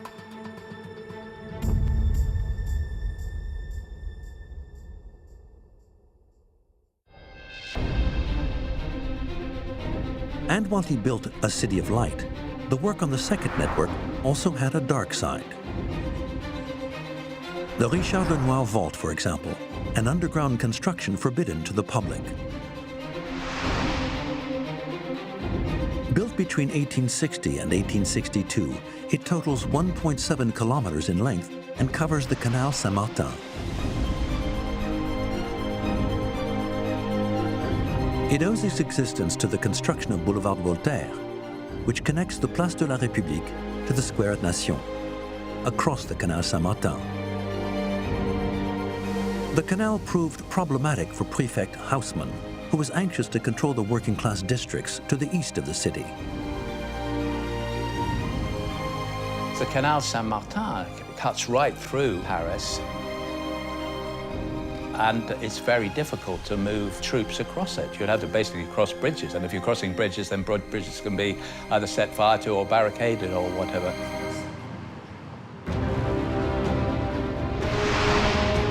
To run his new thoroughfare across the waterway, Haussmann gave up on the idea of a bridge and decided to cover it.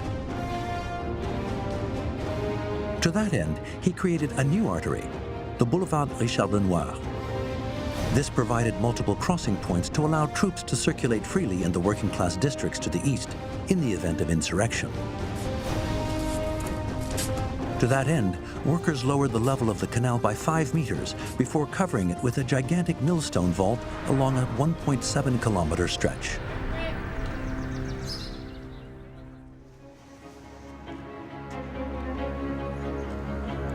It was a massive civil engineering project that had the workers of Paris laboring to ensure that they and their kind could be kept under control.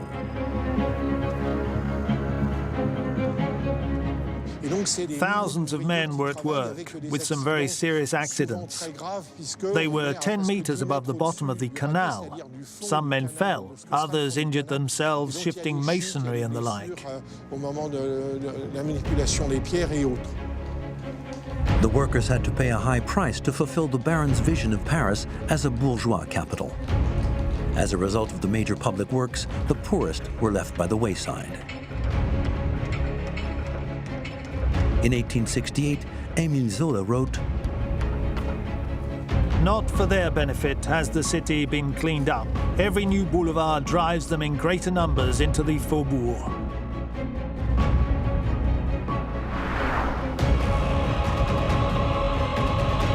Haussmann accepted this reality in a letter to the emperor. There is no need for Paris to contain factories and workshops. Hence, the great works must not only be continued, they must be hastened to defend Paris against the growing invasion of workers from the provinces. The other idea is cram the bourgeoisie in. So essentially give them a style of life, a home and a style of life in which they'll feel comfortable.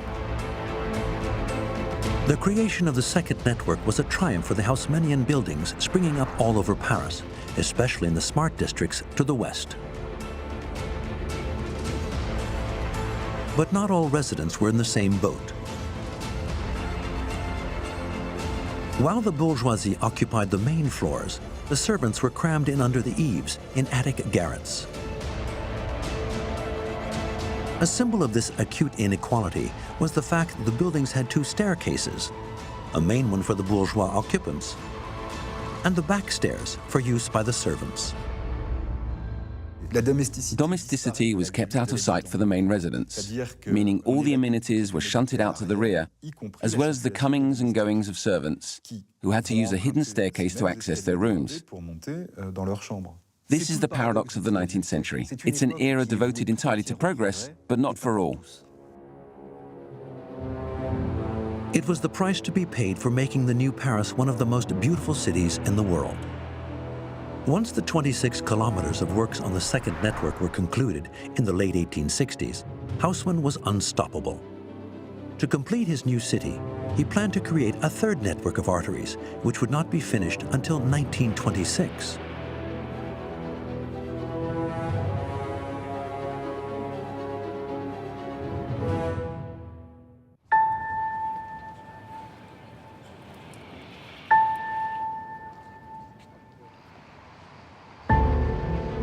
With its large arteries acting as lungs, Haussmann successfully aired Paris in its entirety. But he also watered it.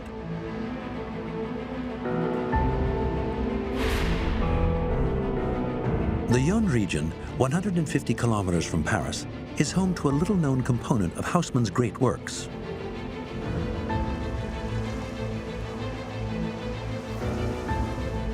This underground structure, built in the early 1870s, is still functional 150 years after being put into service.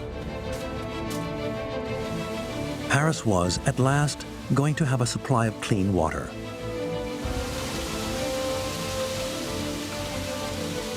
People realized that the best water was spring water, groundwater that had not been polluted by activities on the surface, so the water had to arrive pure, fresh, without organic matter.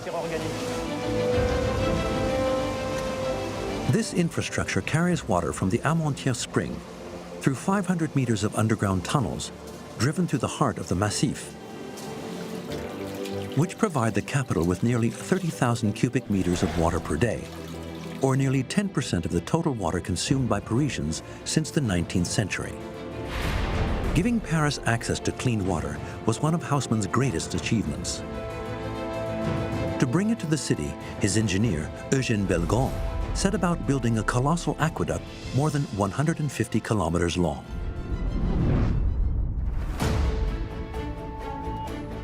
It boasted lifting devices, bridges, and siphons to carry it across valleys. The engineers on the ground produced gradients and created watercourses with the help of an incredible mass of humanity, digging, building and erecting scaffolding. It was a colossal undertaking, and what they accomplished still survives today. The structure is completely sustainable and will be passed on to future generations. The highlight of the project was the construction of the Montsouris Reservoir on the high ground to the south of Paris. With a surface area of 3 hectares, this colossus has a maximum capacity of 1 billion liters. It remains a vital piece of infrastructure and demonstrates the sustainability of the city rebuilt by Baron Haussmann. Just like his buildings still standing today,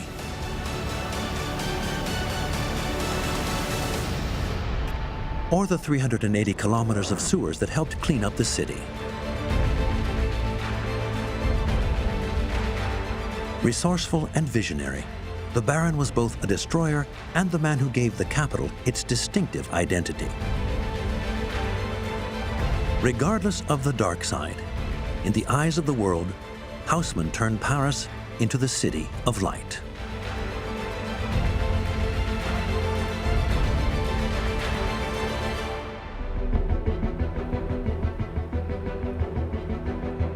After Rome and Jerusalem, it's one of the most popular destinations for pilgrimages in the world, and one of the most mysterious places in Christianity. It is in this Pyrenean grotto that the Virgin is said to have appeared in person to the young peasant Bernadette Soubirous in the middle of the 19th century. She does not call it by a name. She's afraid to name it, which suggests that she perhaps thinks it might be a fairy. A grotto in which miracles have been said to have taken place. She felt compelled to go to the grotto, and the moment she puts her hand into the water, it fully regains its agility.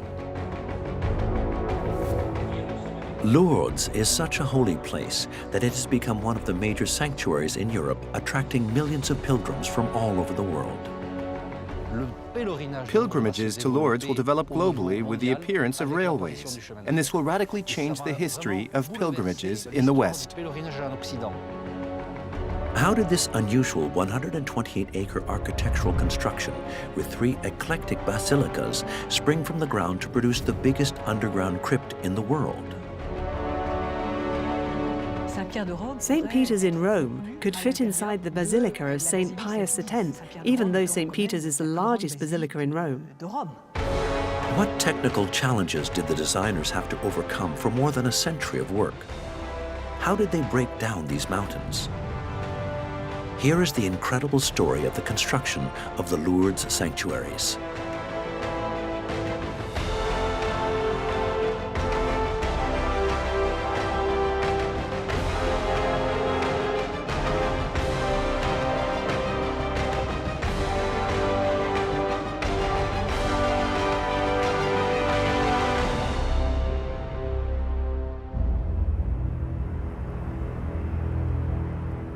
In the Pyrenees Mountains, a few miles from the French-Spanish border, thousands of worshippers take part in a procession in honor of the Virgin Mary. At the heart of this incredible megastructure to God, the sanctuaries of Lourdes. An immense 128-acre space, which counts no less than 3 basilicas.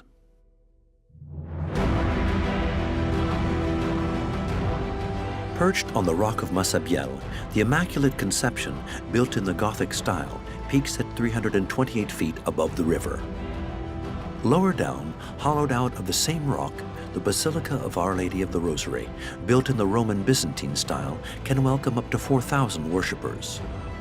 Its parvis, inspired by St. Peter's in Rome, can welcome 40,000 more. To the east, buried 32 feet below the surface, the Basilica of St. Pius X has the capacity for 20,000 pilgrims. With a length of 655 feet and a width of 265 feet, it's the biggest crypt ever built in the world.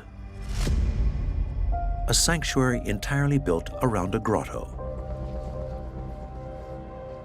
A sacred place where the Virgin Mary is said to have appeared 150 years earlier.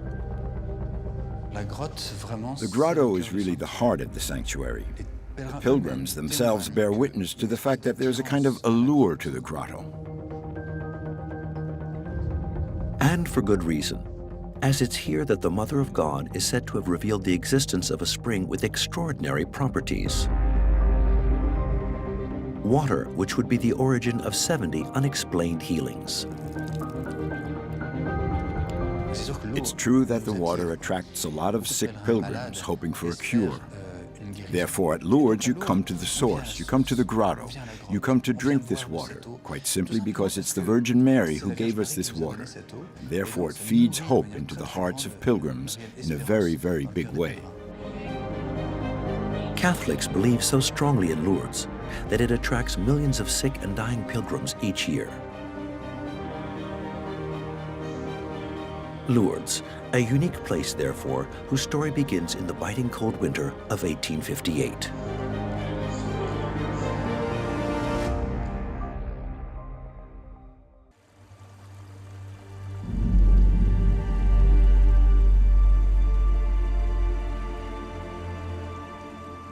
That morning, a young shepherdess, barely 14 years of age, Bernadette Soubirous, is collecting firewood on the edge of the river Gave. She hears a loud gust of wind. She turns around and notices that the poplar trees are not moving. And at that moment, the wind no longer comes from behind her, but in front of her. And then she looks into the Massabielle grotto. The grotto is also known as a place of supernatural happenings, a place where fairies emerge because they're again on this place between civilization and wildness. And there she sees light and a woman whom she calls a beautiful woman. And she says she does not call it by a name, which suggests that she perhaps thinks it might be a fairy because fairies punish people when you name them. At this moment, she doesn't seem to claim at all that it is the Virgin. This is a region where religion and legends of goblins and giants are all mixed together. The apparition, with the appearance of a fairy that Bernadette will from now on name Aquero, which means that in patois, asks her to come back to the grotto every day for the next 2 weeks. On the 13th apparition, she assigns Bernadette a task to deliver a mysterious message to Abbot Peyramal, the village priest. And Bernadette is small, young, and frail, and he is a colossus of a man in the prime of his life. And Bernadette, with unbelievable self-assurance, gives Father Peyramal this message.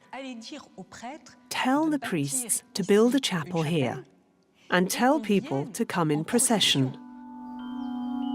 So a chapel will have to be built near the Massabielle grotto. But the rock which overhangs the grotto is 89 feet tall, and the surface is irregular. The only access is via a narrow track nicknamed Breakneck Path. The crevices in the rock weaken it and lower it down. Plus, the River Gave makes the ground spongy and prone to flooding. The request of the apparition seems impossible to meet. So, to start with, you want me to organize a procession and build a chapel for a lady who hasn't even said her name? Plus, at the time, it's the regime of the Second Empire, so this needs authorization from the state. The state will never give authorization for that.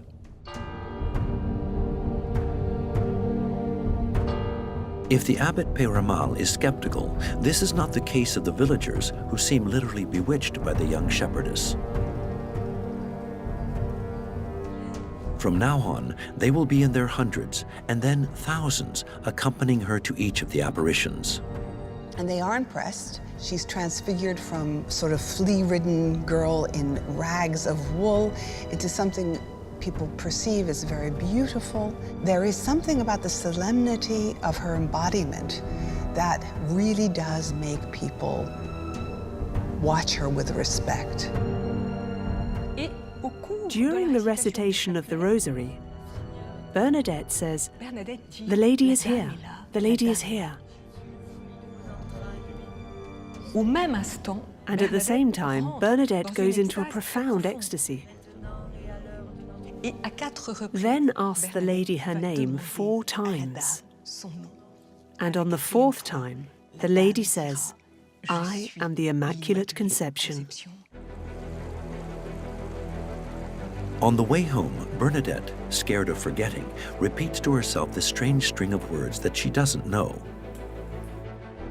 Que soy era Immaculada Concepción.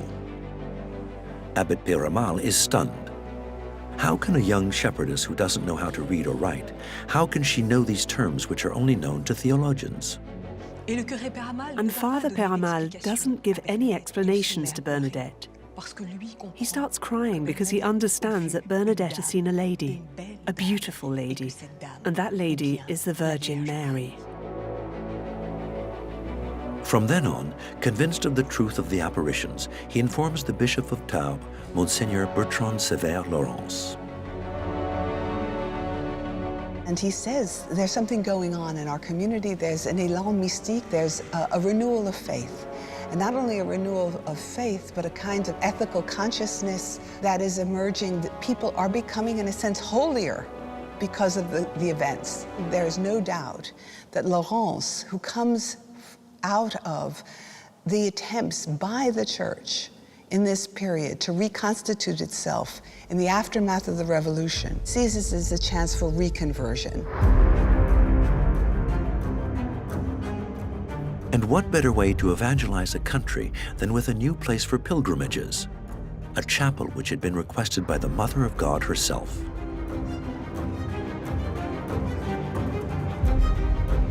The bishop believes that the future edifice should be dedicated to the Immaculate Conception, whose worship was proclaimed 4 years earlier in 1854 by Pope Pius IX. That it becomes dogma is very important because it is the ultimate miracle of faith. Mary is not just giving birth as a virgin, she is also conceived herself without sin. And Pius is concerned to multiply these miracles of faith in contrast to what he sees as the errors, which are rationalism, liberalism, scientism. But the bishop is careful because the infatuation with Bernadette could dwindle at any moment. Recognizing the apparitions too early could put him in an awkward position vis-à-vis the church. It's therefore with great discretion that he meets an architect known for his devotion and his great piety. Hippolyte Durand is the architect who is approached. He is a diocesan architect. Hippolyte Durand was involved in a new movement which veered towards recapturing the Middle Ages by searching for examples in the great cathedrals, and who would like to restore Christian faith through architecture.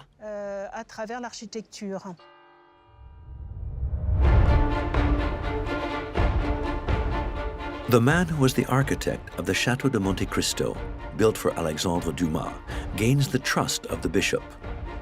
He immediately gets to work. Durand opts for a Roman Byzantine style. As is the tradition, he positions the future chapel towards the rising sun, symbolic of Christ illuminating the world at the first light of dawn. Access will be to the west, following breakneck path. But just at the time when he was about to present his plans, the bishop makes a surprising request. We must think of a way to organize the pilgrimage and the way in which the pilgrims live. So that the pilgrims can enjoy a place of rest, we will ask the architect to change the direction of the church. Instead of positioning it to the east, the choir will be to the west, the side where it rains. And the eastern part will be the entrance to the chapel. Actually, in this porch, the pilgrims could find shelter and sleep. In this way, the pilgrims will be protected from the rain and from the prevailing winds. But the chapel will lose one of the strongest symbols of Christian worship. The positioning of the church must have been quite revolutionary. But what exactly won the deal was that to compensate for the space, to adjust to the level of the hillock, the architect suggested adding a crypt. And this crypt was exactly above the mandala, where the Blessed Virgin appeared. So, as a result, it was possible for the crypt to be at the symbolic heart of Lourdes.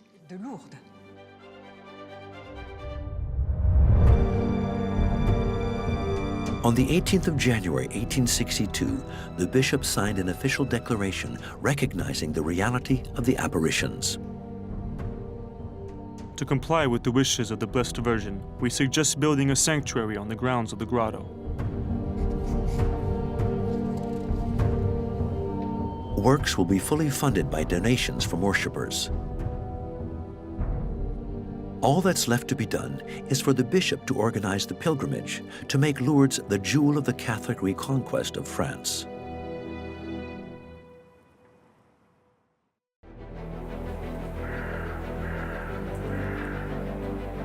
On the 13th of October, 1862, early in the morning, a huge explosion resonates on the Espelugos mountain. The demolition work for the building of the Immaculate Conception has just started.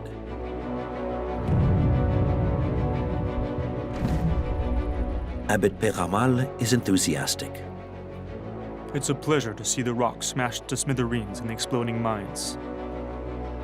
on the other side of the Pyrenees, where the echoes must carry these detonations.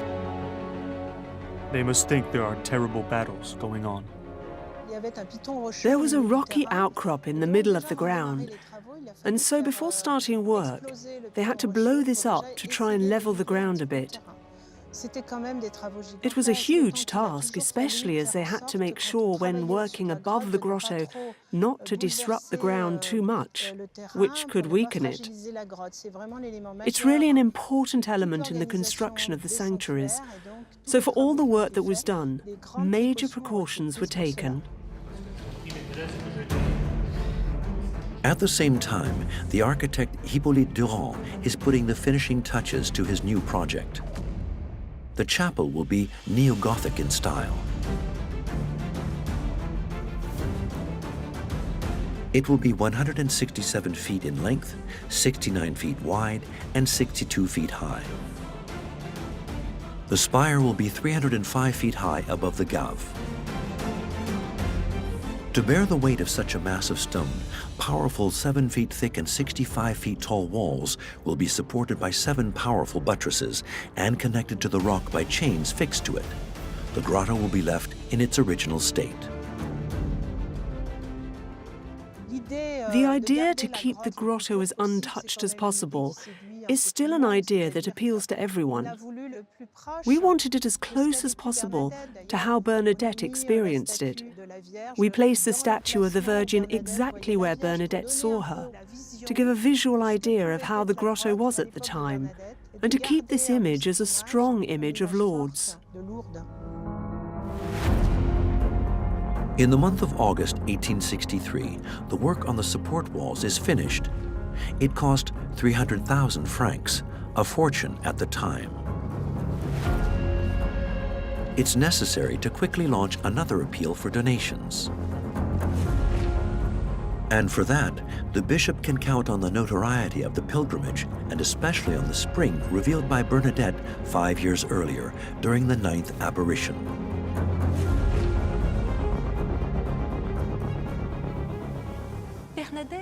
Bernadette is on her knees. She's doing penance. And then the lady says, "Drink from the fountain and wash yourself."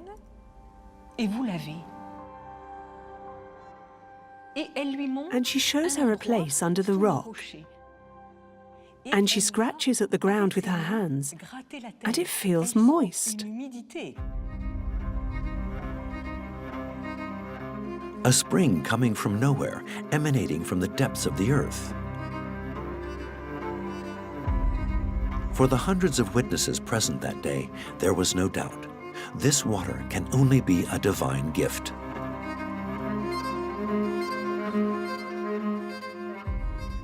So from the moment when she discovered the source, people will start to return in the afternoon to widen it, etc. The water began to flow, so I find that quite a beautiful symbol. The more we drank, the more there was. It was not going to run out. Water which is soon going to drastically change the fate of Lourdes when a woman who'd been paralyzed in her right hand for many months visits the grotto in Massabielle. Catherine Latapie, who lives 7 miles from Lourdes in a village called Loubajac, feels compelled to go to the grotto. The moment she puts her hand into the water, it fully regains its agility.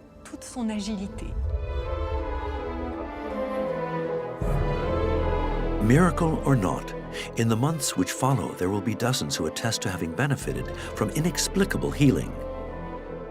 Is the water from Lourdes miraculous? The mayor of the village would like to be sure. The mayor is deeply moved and understands very quickly that maybe Bernadette has just discovered a thermal spring. And it's for that reason that the town hall gets the water analyzed. At first, by a pharmacist who also understands what's at stake and whose analysis may be a bit biased, and he suggests that it is, in fact, thermal water. But a second analysis confirms the reality, that the Massabielle water is normal for that part of the Pyrenees.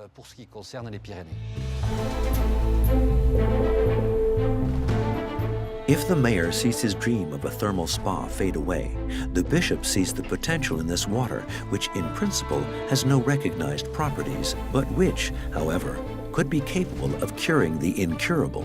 From that moment on, Lourdes becomes the last chance pilgrimage for thousands of sick people. A pilgrimage which, in 1867, will be able to rely on the arrival of the first railway line in the valley.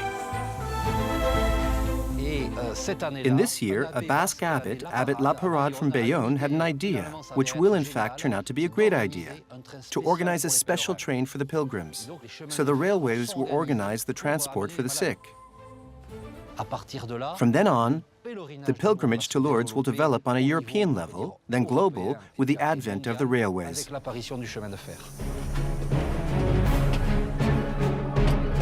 A massive influx of pilgrims means financial mana, which is going to play into the hands of the bishop. Because the works for the chapel are more expensive than initially thought, the bishop will resort to a new technique in vogue at the time, photography. Prints of Bernadette that the pilgrims will literally fall over themselves to buy. These photographs were staged, which show at moments her grief and annoyance at being pushed to reproduce for the camera a certain vision of her spirituality and her trances.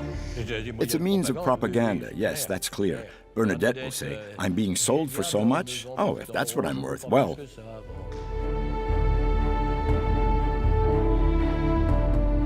An icon who is selling well, but who is soon going to be in the way.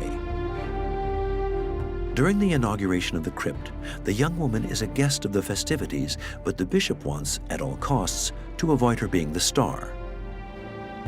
So the young woman attends the ceremony dressed as a child of Mary and firmly escorted by nuns. The danger was, of course, that it wouldn't be the veneration of the Virgin, but it might become the veneration of Bernadette. That was what the church worried about. 2 months later, on the 4th of July, 1866, Bernadette leaves Lourdes for the Saint Gildard de Nevers convent in Brittany, where she will take the veil. She will never come back to see her mountains nor the grotto of Massabielle until her death.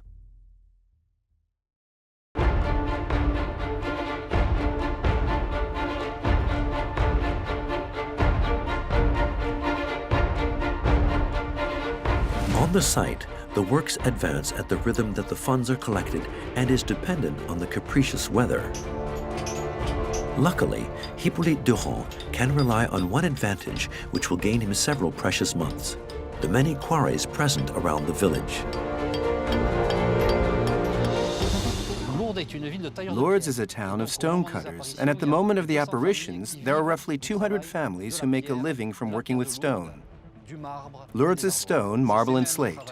It is these same workers, these same stonecutters, who will be hired to build the Basilica of the Immaculate Conception. The stones are carried by carts and come from the town where the pilgrims who want to go to the grotto are already numerous. They use the same path. So with all these people in the same place, they have to make sure there are no accidents, no carts overturning on the pilgrims. A narrow space which forces Hippolyte Durand to make certain concessions regarding the plan of the chapel. He couldn't really adapt the Gothic architectural plan to the location. He had to adapt to the land. So for that reason, he couldn't build a transept, nor could he make large flying buttresses to strengthen these archways. These buttresses are usually present in Gothic churches and counterbalance the weight that the archways exert on the walls. An omission which, in the long run, could have proved catastrophic for the solidity of the building. But the architect is going to have an ingenious idea.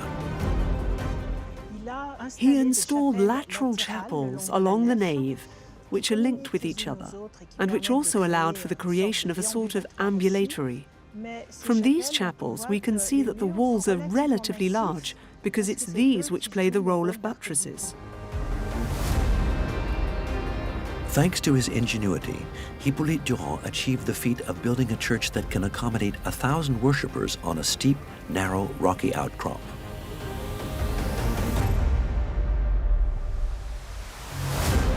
On the 15th of August, 1871, the Chapel of the Immaculate Conception is inaugurated, a ceremony during which one man is noticeable by his absence, Monseigneur Lawrence, who died several months earlier during a trip to Rome. He leaves behind him the first piece of a vast enterprise destined to become one of the biggest sanctuaries in the world. But before becoming an important place of national pilgrimage, Lourdes still has to pass one final test, obtaining recognition from its peers.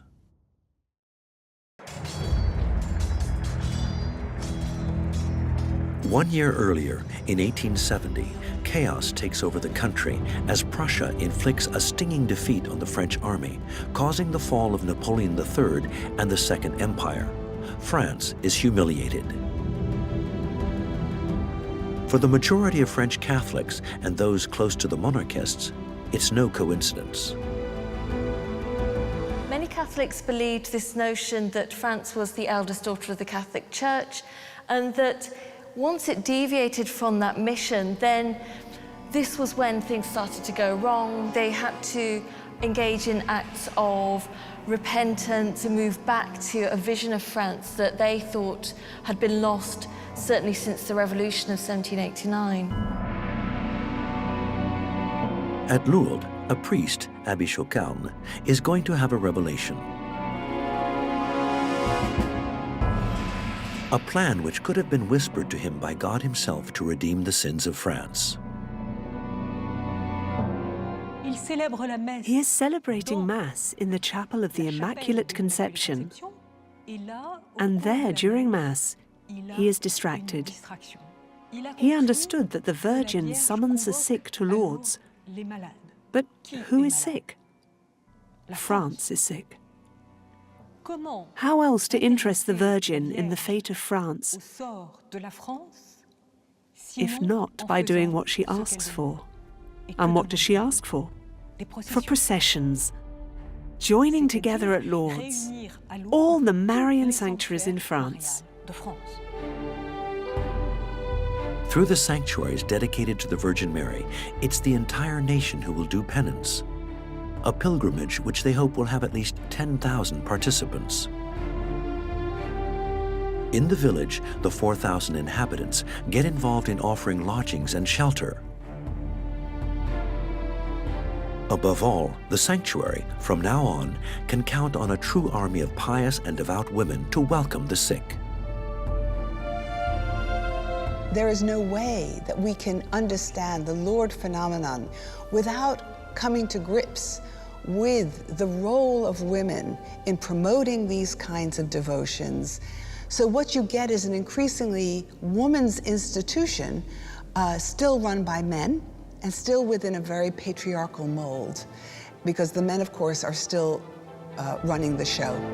On the 5th of October, 1872, a human tide descends on the Pyrenean city. In 3 days, 120,000 hosts are consecrated. Representatives of 300 sanctuaries march with 320 banners. There is an enormous amount of people. We will count 70,000 people on the day of the march.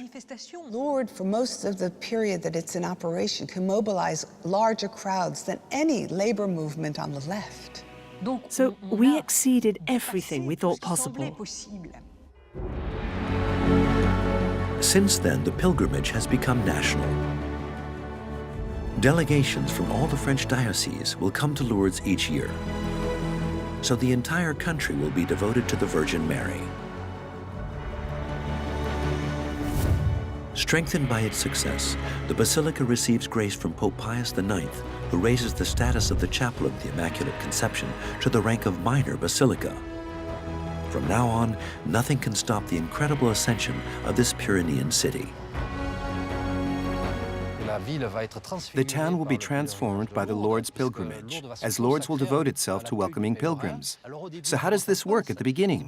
The people of Lourdes see all these people arriving, so they begin opening boarding houses, and then the first hotels arrive, so that soon all the left bank of the Gave will become a hotel zone.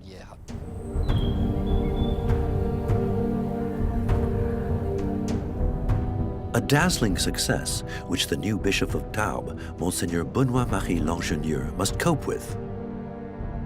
Because barely finished, the Basilica of the Immaculate Conception is no longer sufficient to absorb the uninterrupted flow of pilgrims. Monseigneur Langenieux, in front of all these pilgrims, thinks, if we're going to leave them outside to celebrate Mass, we're going to need altars, etc. There are an enormous amount of things, and he thinks a new church is needed.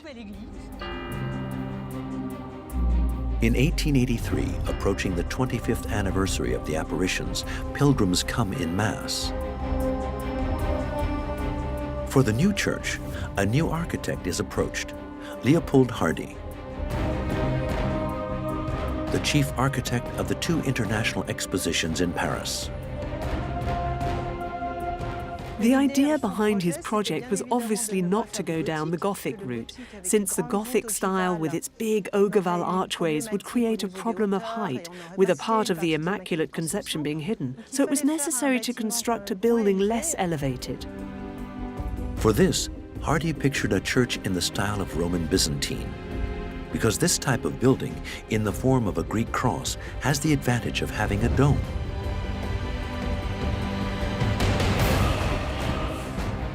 Seated on 4 enormous pillars, it will give enough space to welcome 4,000 pilgrims, but above all, it will allow him to limit its height to 43 feet.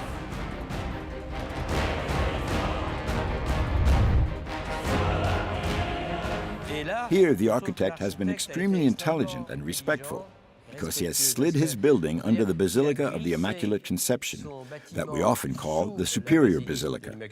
So you have the impression that it's only one building, or if you approach it, you have the feeling that the Basilica of Our Lady of the Rosary serves as a pedestal, as support for the Basilica above. On each side, gigantic arcades will support ramps that will rise to the superior basilica. With a gentle slope of 4 inches per yard, they will facilitate the pilgrimage.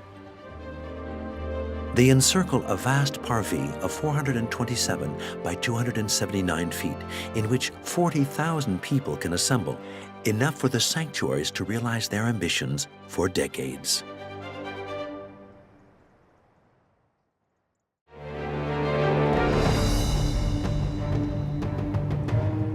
On the 16th of July, 1883, the construction of the Rosary Church starts, 25 years to the day after the last apparition. But the first trenches are barely dug when Leopold Hardy is urgently called to the building site. There was a canal, the Merlas Canal, which passed just below. And there was also the water from the Gave, so the ground was quite porous at that place, and quite humid, resulting in the entire foundations being submerged underwater. So they had to drain it to extract all the water that was there in order to construct a relatively sound edifice. And that's not the end of Hardy's problems.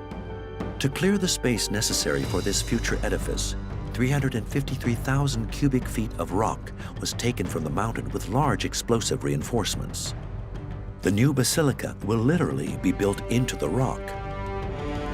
But water flowing from the top of the mountain to the valley could endanger the walls of the basilica in the long term. The architect will have a clever idea. Isolate the building from the rock with the help of a separation gallery.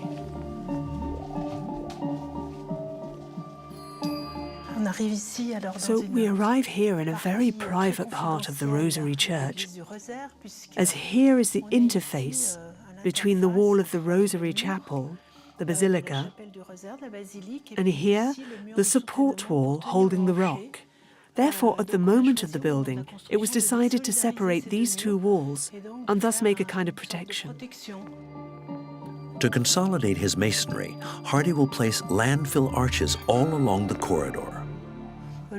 Lourdes is a place where there is a lot of earthquakes, so you also have to balance the Mass so that it can last for years to come. To avoid pockets of water accumulating behind the support wall, the architect has holes made in the rock wall through which water can flow into the gutter.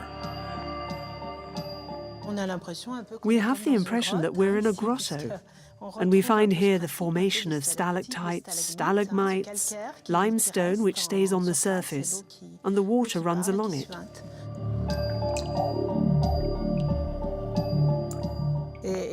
And therefore in Lourdes we can see water in all its forms.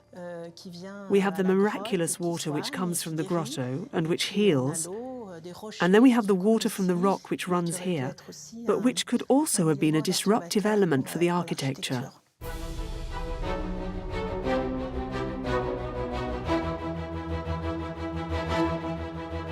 "6 years is enough time to finish the structural work. Now, all that is left is the interior design. The church will be devoted to the Rosary, a prayer ritual dedicated to the Virgin Mary. It will comprise 15 chapels, each one decorated with one of the 15 mysteries of faith. A life-size summary of the Gospel. We wanted this basilica to illustrate the Rosary prayer, as if the basilica itself was, in a way, a huge rosary. The Basilica of Our Lady of the Rosary is a type of instruction for the pilgrims. And so, through the images, it's always the will of the Church to be able to, and today it's very fashionable, to be able to evangelize. A handy tool for converting souls. It remains to find a material capable of resisting the extreme climatic conditions of the valley. By chance, a technique as old as Herod has just been brought up to date: mosaic. The advantage of mosaic compared to paint is that it's more durable, and once it's placed, as long as there's no disturbance in the stability of the wall, it will never move. If you think of the mosaics in Rome or Pompeii, they're still there and in perfect condition. The execution of this decoration will be supervised by Domenico Facchina, the most famous mosaicist in France, because this man has developed a revolutionary laying technique. Instead of posing the tesseras one by one on the wall, as you do traditionally, the designs are put together on a base in the workshop. These are then stuck on the wall in reverse. The execution time is thus considerably reduced. In this way, the 15 chapels will be covered in 16,000 square feet of mosaics for a total cost of 450,000 francs, which is the equivalent of 1.8 million euros, an incredible fortune. If France gave, I was going to say, the majority of the money for the construction of the Basilica of the Immaculate Conception, it's now the whole world which will participate in the construction of the Basilica of Our Lady of the Rosary. In less than 3 decades, the Lourdes sanctuaries have become very profitable. The walls of the chapels are covered, bit by bit, in thousands of marble plaques, testimony to the extraordinary healing and donations in hard currency.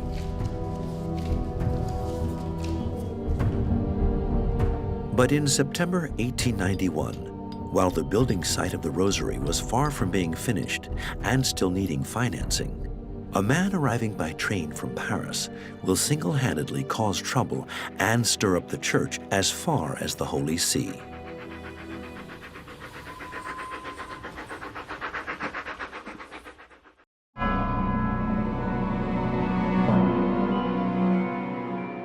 At the beginning of autumn, Émile Zola, the famous author of Germinal and the Beast Within, discovers the city of Lourdes for the first time, attracted by the innumerable miracles supposedly taking place there.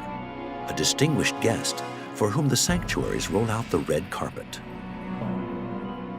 Zola comes with the national pilgrimage and will want to see the sick and to witness medical consultations. He sees the returning Clémentine Trouvé, who was cured in the national pilgrimage of 1891. They have a belief that they will convert him. Zola does not believe in the apparitions for 1 second, nor the cures. In August 1894, the writer publishes Lourdes, an incendiary novel accusing the Church of making substantial profits at the expense of the sick. In barely 2 months, the book becomes a bestseller. The writing of his book, dedicated to Lourdes, will be poorly received by the Catholics, who will feel humiliated. He says that Bernadette had experienced hallucinations. His book is a combat weapon. He's basically saying, they are liars, they are hypocrites, they are thieves. The matter reaches the Holy See, who is worried. The book is forbidden by the Congregation of the Index, who pose a ban absolutely prohibiting Christians to read it.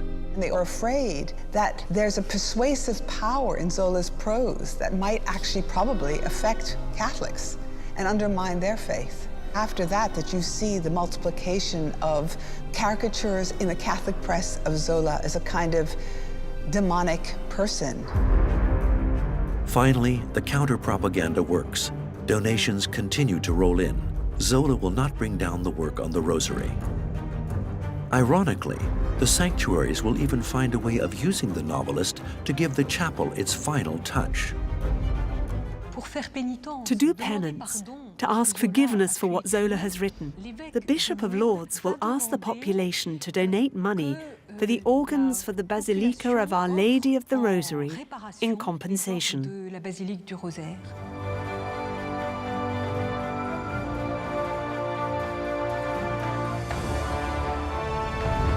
Thereby finishing the works on both the Basilica of the Immaculate Conception and the Basilica of Our Lady of the Rosary.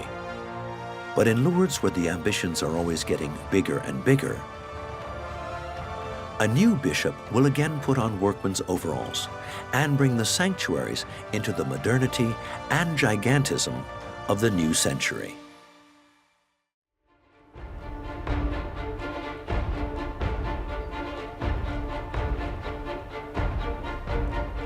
In 1953, the new Bishop of Tarbes, Monseigneur Théas, faces a daunting challenge: the organization of the centennial of the Apparitions, an event which will be attended by 5 million pilgrims. But for almost 50 years, nothing more has been built in the sanctuaries. He understands that the reception capacities are too small. Hence his idea of building a huge place of worship. A place where we can have processions on the days when it rains. And it rains a lot in Lourdes. And so the idea was to build a basilica which could accommodate 20,000 people. But an edifice capable of offering such a capacity would be impossible to build to classical architectural standards for a reasonable sum. The solution will come from Rome, where Pope Pius XII has recently undertaken a profound liturgical reform. It just so happens that Pius XII had just published an apostolic letter called Mediator Dei, where he mentions contemporary art. And Pius XII feels the need for churches to also live by this art. The future church will, therefore, be resolutely modern and made from concrete. A revolutionary choice at the time, but one which has the advantage of being more economical than stone. An architect is approached, Pierre Vago, because this man, a big fan of Le Corbusier, is the founder of a prestigious journal on contemporary architecture. He will explain to Monseigneur Théas that if he envisages a superstructure with 20,000 seats, it will completely obscure the chapel of the Immaculate Conception. We would have had a type of colossal hangar, enormous, which would have completely dwarfed the entire site of the grotto. So it would be better to put the church underground. The future edifice will be buried under the vast meadow which borders the Gave. It will be constrained to the south by the road, which runs along the sanctuaries, and to the north by the path which links the Crowned Virgin with St. Michael's Gate. Made in an elliptical shape reminiscent of a fish, symbolizing the first Christians, it will measure 656 feet long and 262 feet wide. There's not really a plan. It's a mandala, which is in the style of the hole in which the Blessed Virgin appears in the grotto. And so the building corresponded exactly to the intentions at the start of the project, to create a structure in the image of Bernadette, modest, simple. It's an extremely bold choice. In 1959, it's clear that there are few people who like this style. It is imperative that the building is finished in less than 5 years, in time for the centennial of the Apparitions. The cost is estimated at 2 billion francs, which is the equivalent of 36 million euros, and once again, the faithful will be asked to contribute.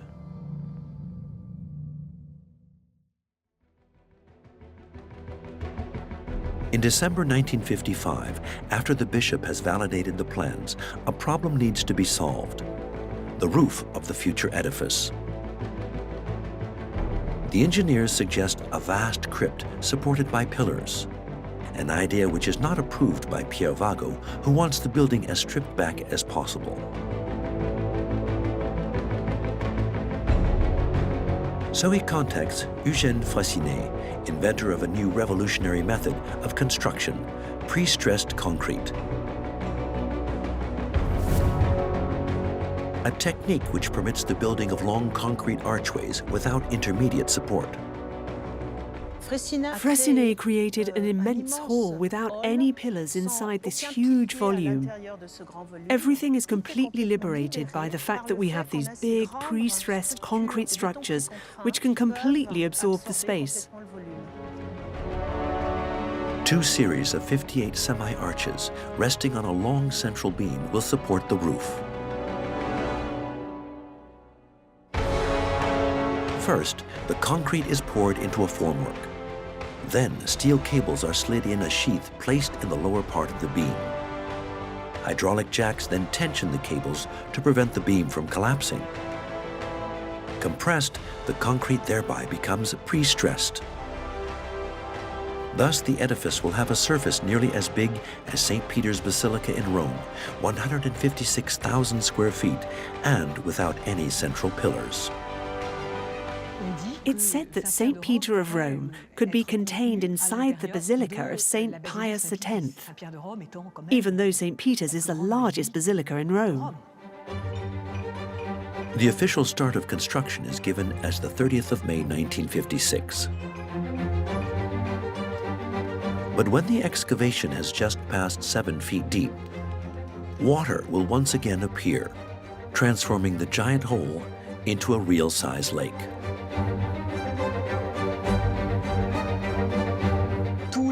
All the priests who were coming noted this space filled with water. And this water worried them. They said, what does it mean? We won't be able to build on it, etc.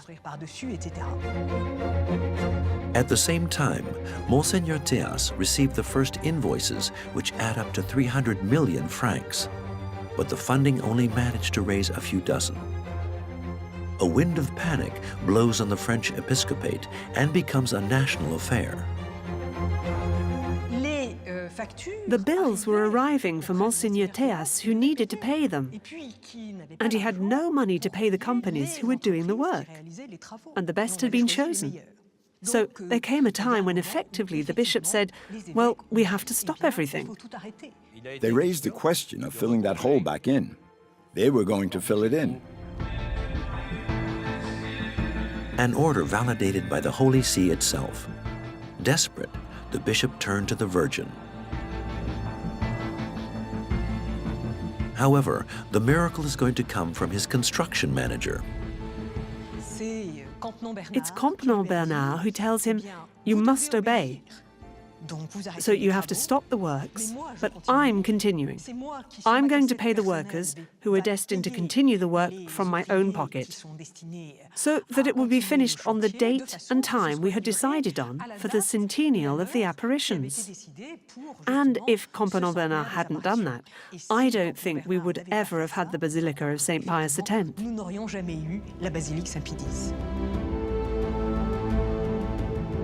The architects brought in by Vago find a clever technical solution to overcome the water infiltration. A metal curtain comprising steel blades 12 inches in width and 59 feet long will be placed along the 1,600 feet circumference of the building. These blades will be driven into the ground to a depth of 59 feet, thus creating a barrier stemming the flow of water around the future edifice. Finally, to avoid any infiltration, a system of channels under the gigantic concrete slab will drain the water thanks to a pump up to 26 feet deep and eject it back into the Gave. This system has been in place since the opening of the Basilica, and there have never been any problems. The system has been so well planned, thought out. We have a principle of tubing, which allows for the complete drainage of this building, which floats a bit on the water, but everything is drained. On the 18th of July, 1957, the work can finally restart. First, the water is pumped to dry the foundations. The arches are then poured into gigantic formworks. And then, an incredible concrete structure arises from the ground. In less than 6 months, the skeleton of the future basilica is in place. The 129,000 square feet of the roofing is covered in pre-stressed concrete slabs and 4,000 tons of earth. Inside, the decoration is minimalist. Vago chose an architecture which completely manifests contemporary art. The Basilica of St. Pius X is extremely bare, very stripped back, without decoration. He didn't want statues, leaving the supports, the crutches of the archways, and the resolutely modern architecture on show. The choir, traditionally situated at the back of the church, is placed in the center of the building. A revolution at the time where the liturgy imposes the priests to do Mass with their backs to the faithful. The idea of placing the altar in the center was indeed something new, original. If you put the altar at the end of a vast ellipse, the people, the furthest back, are 650 feet away.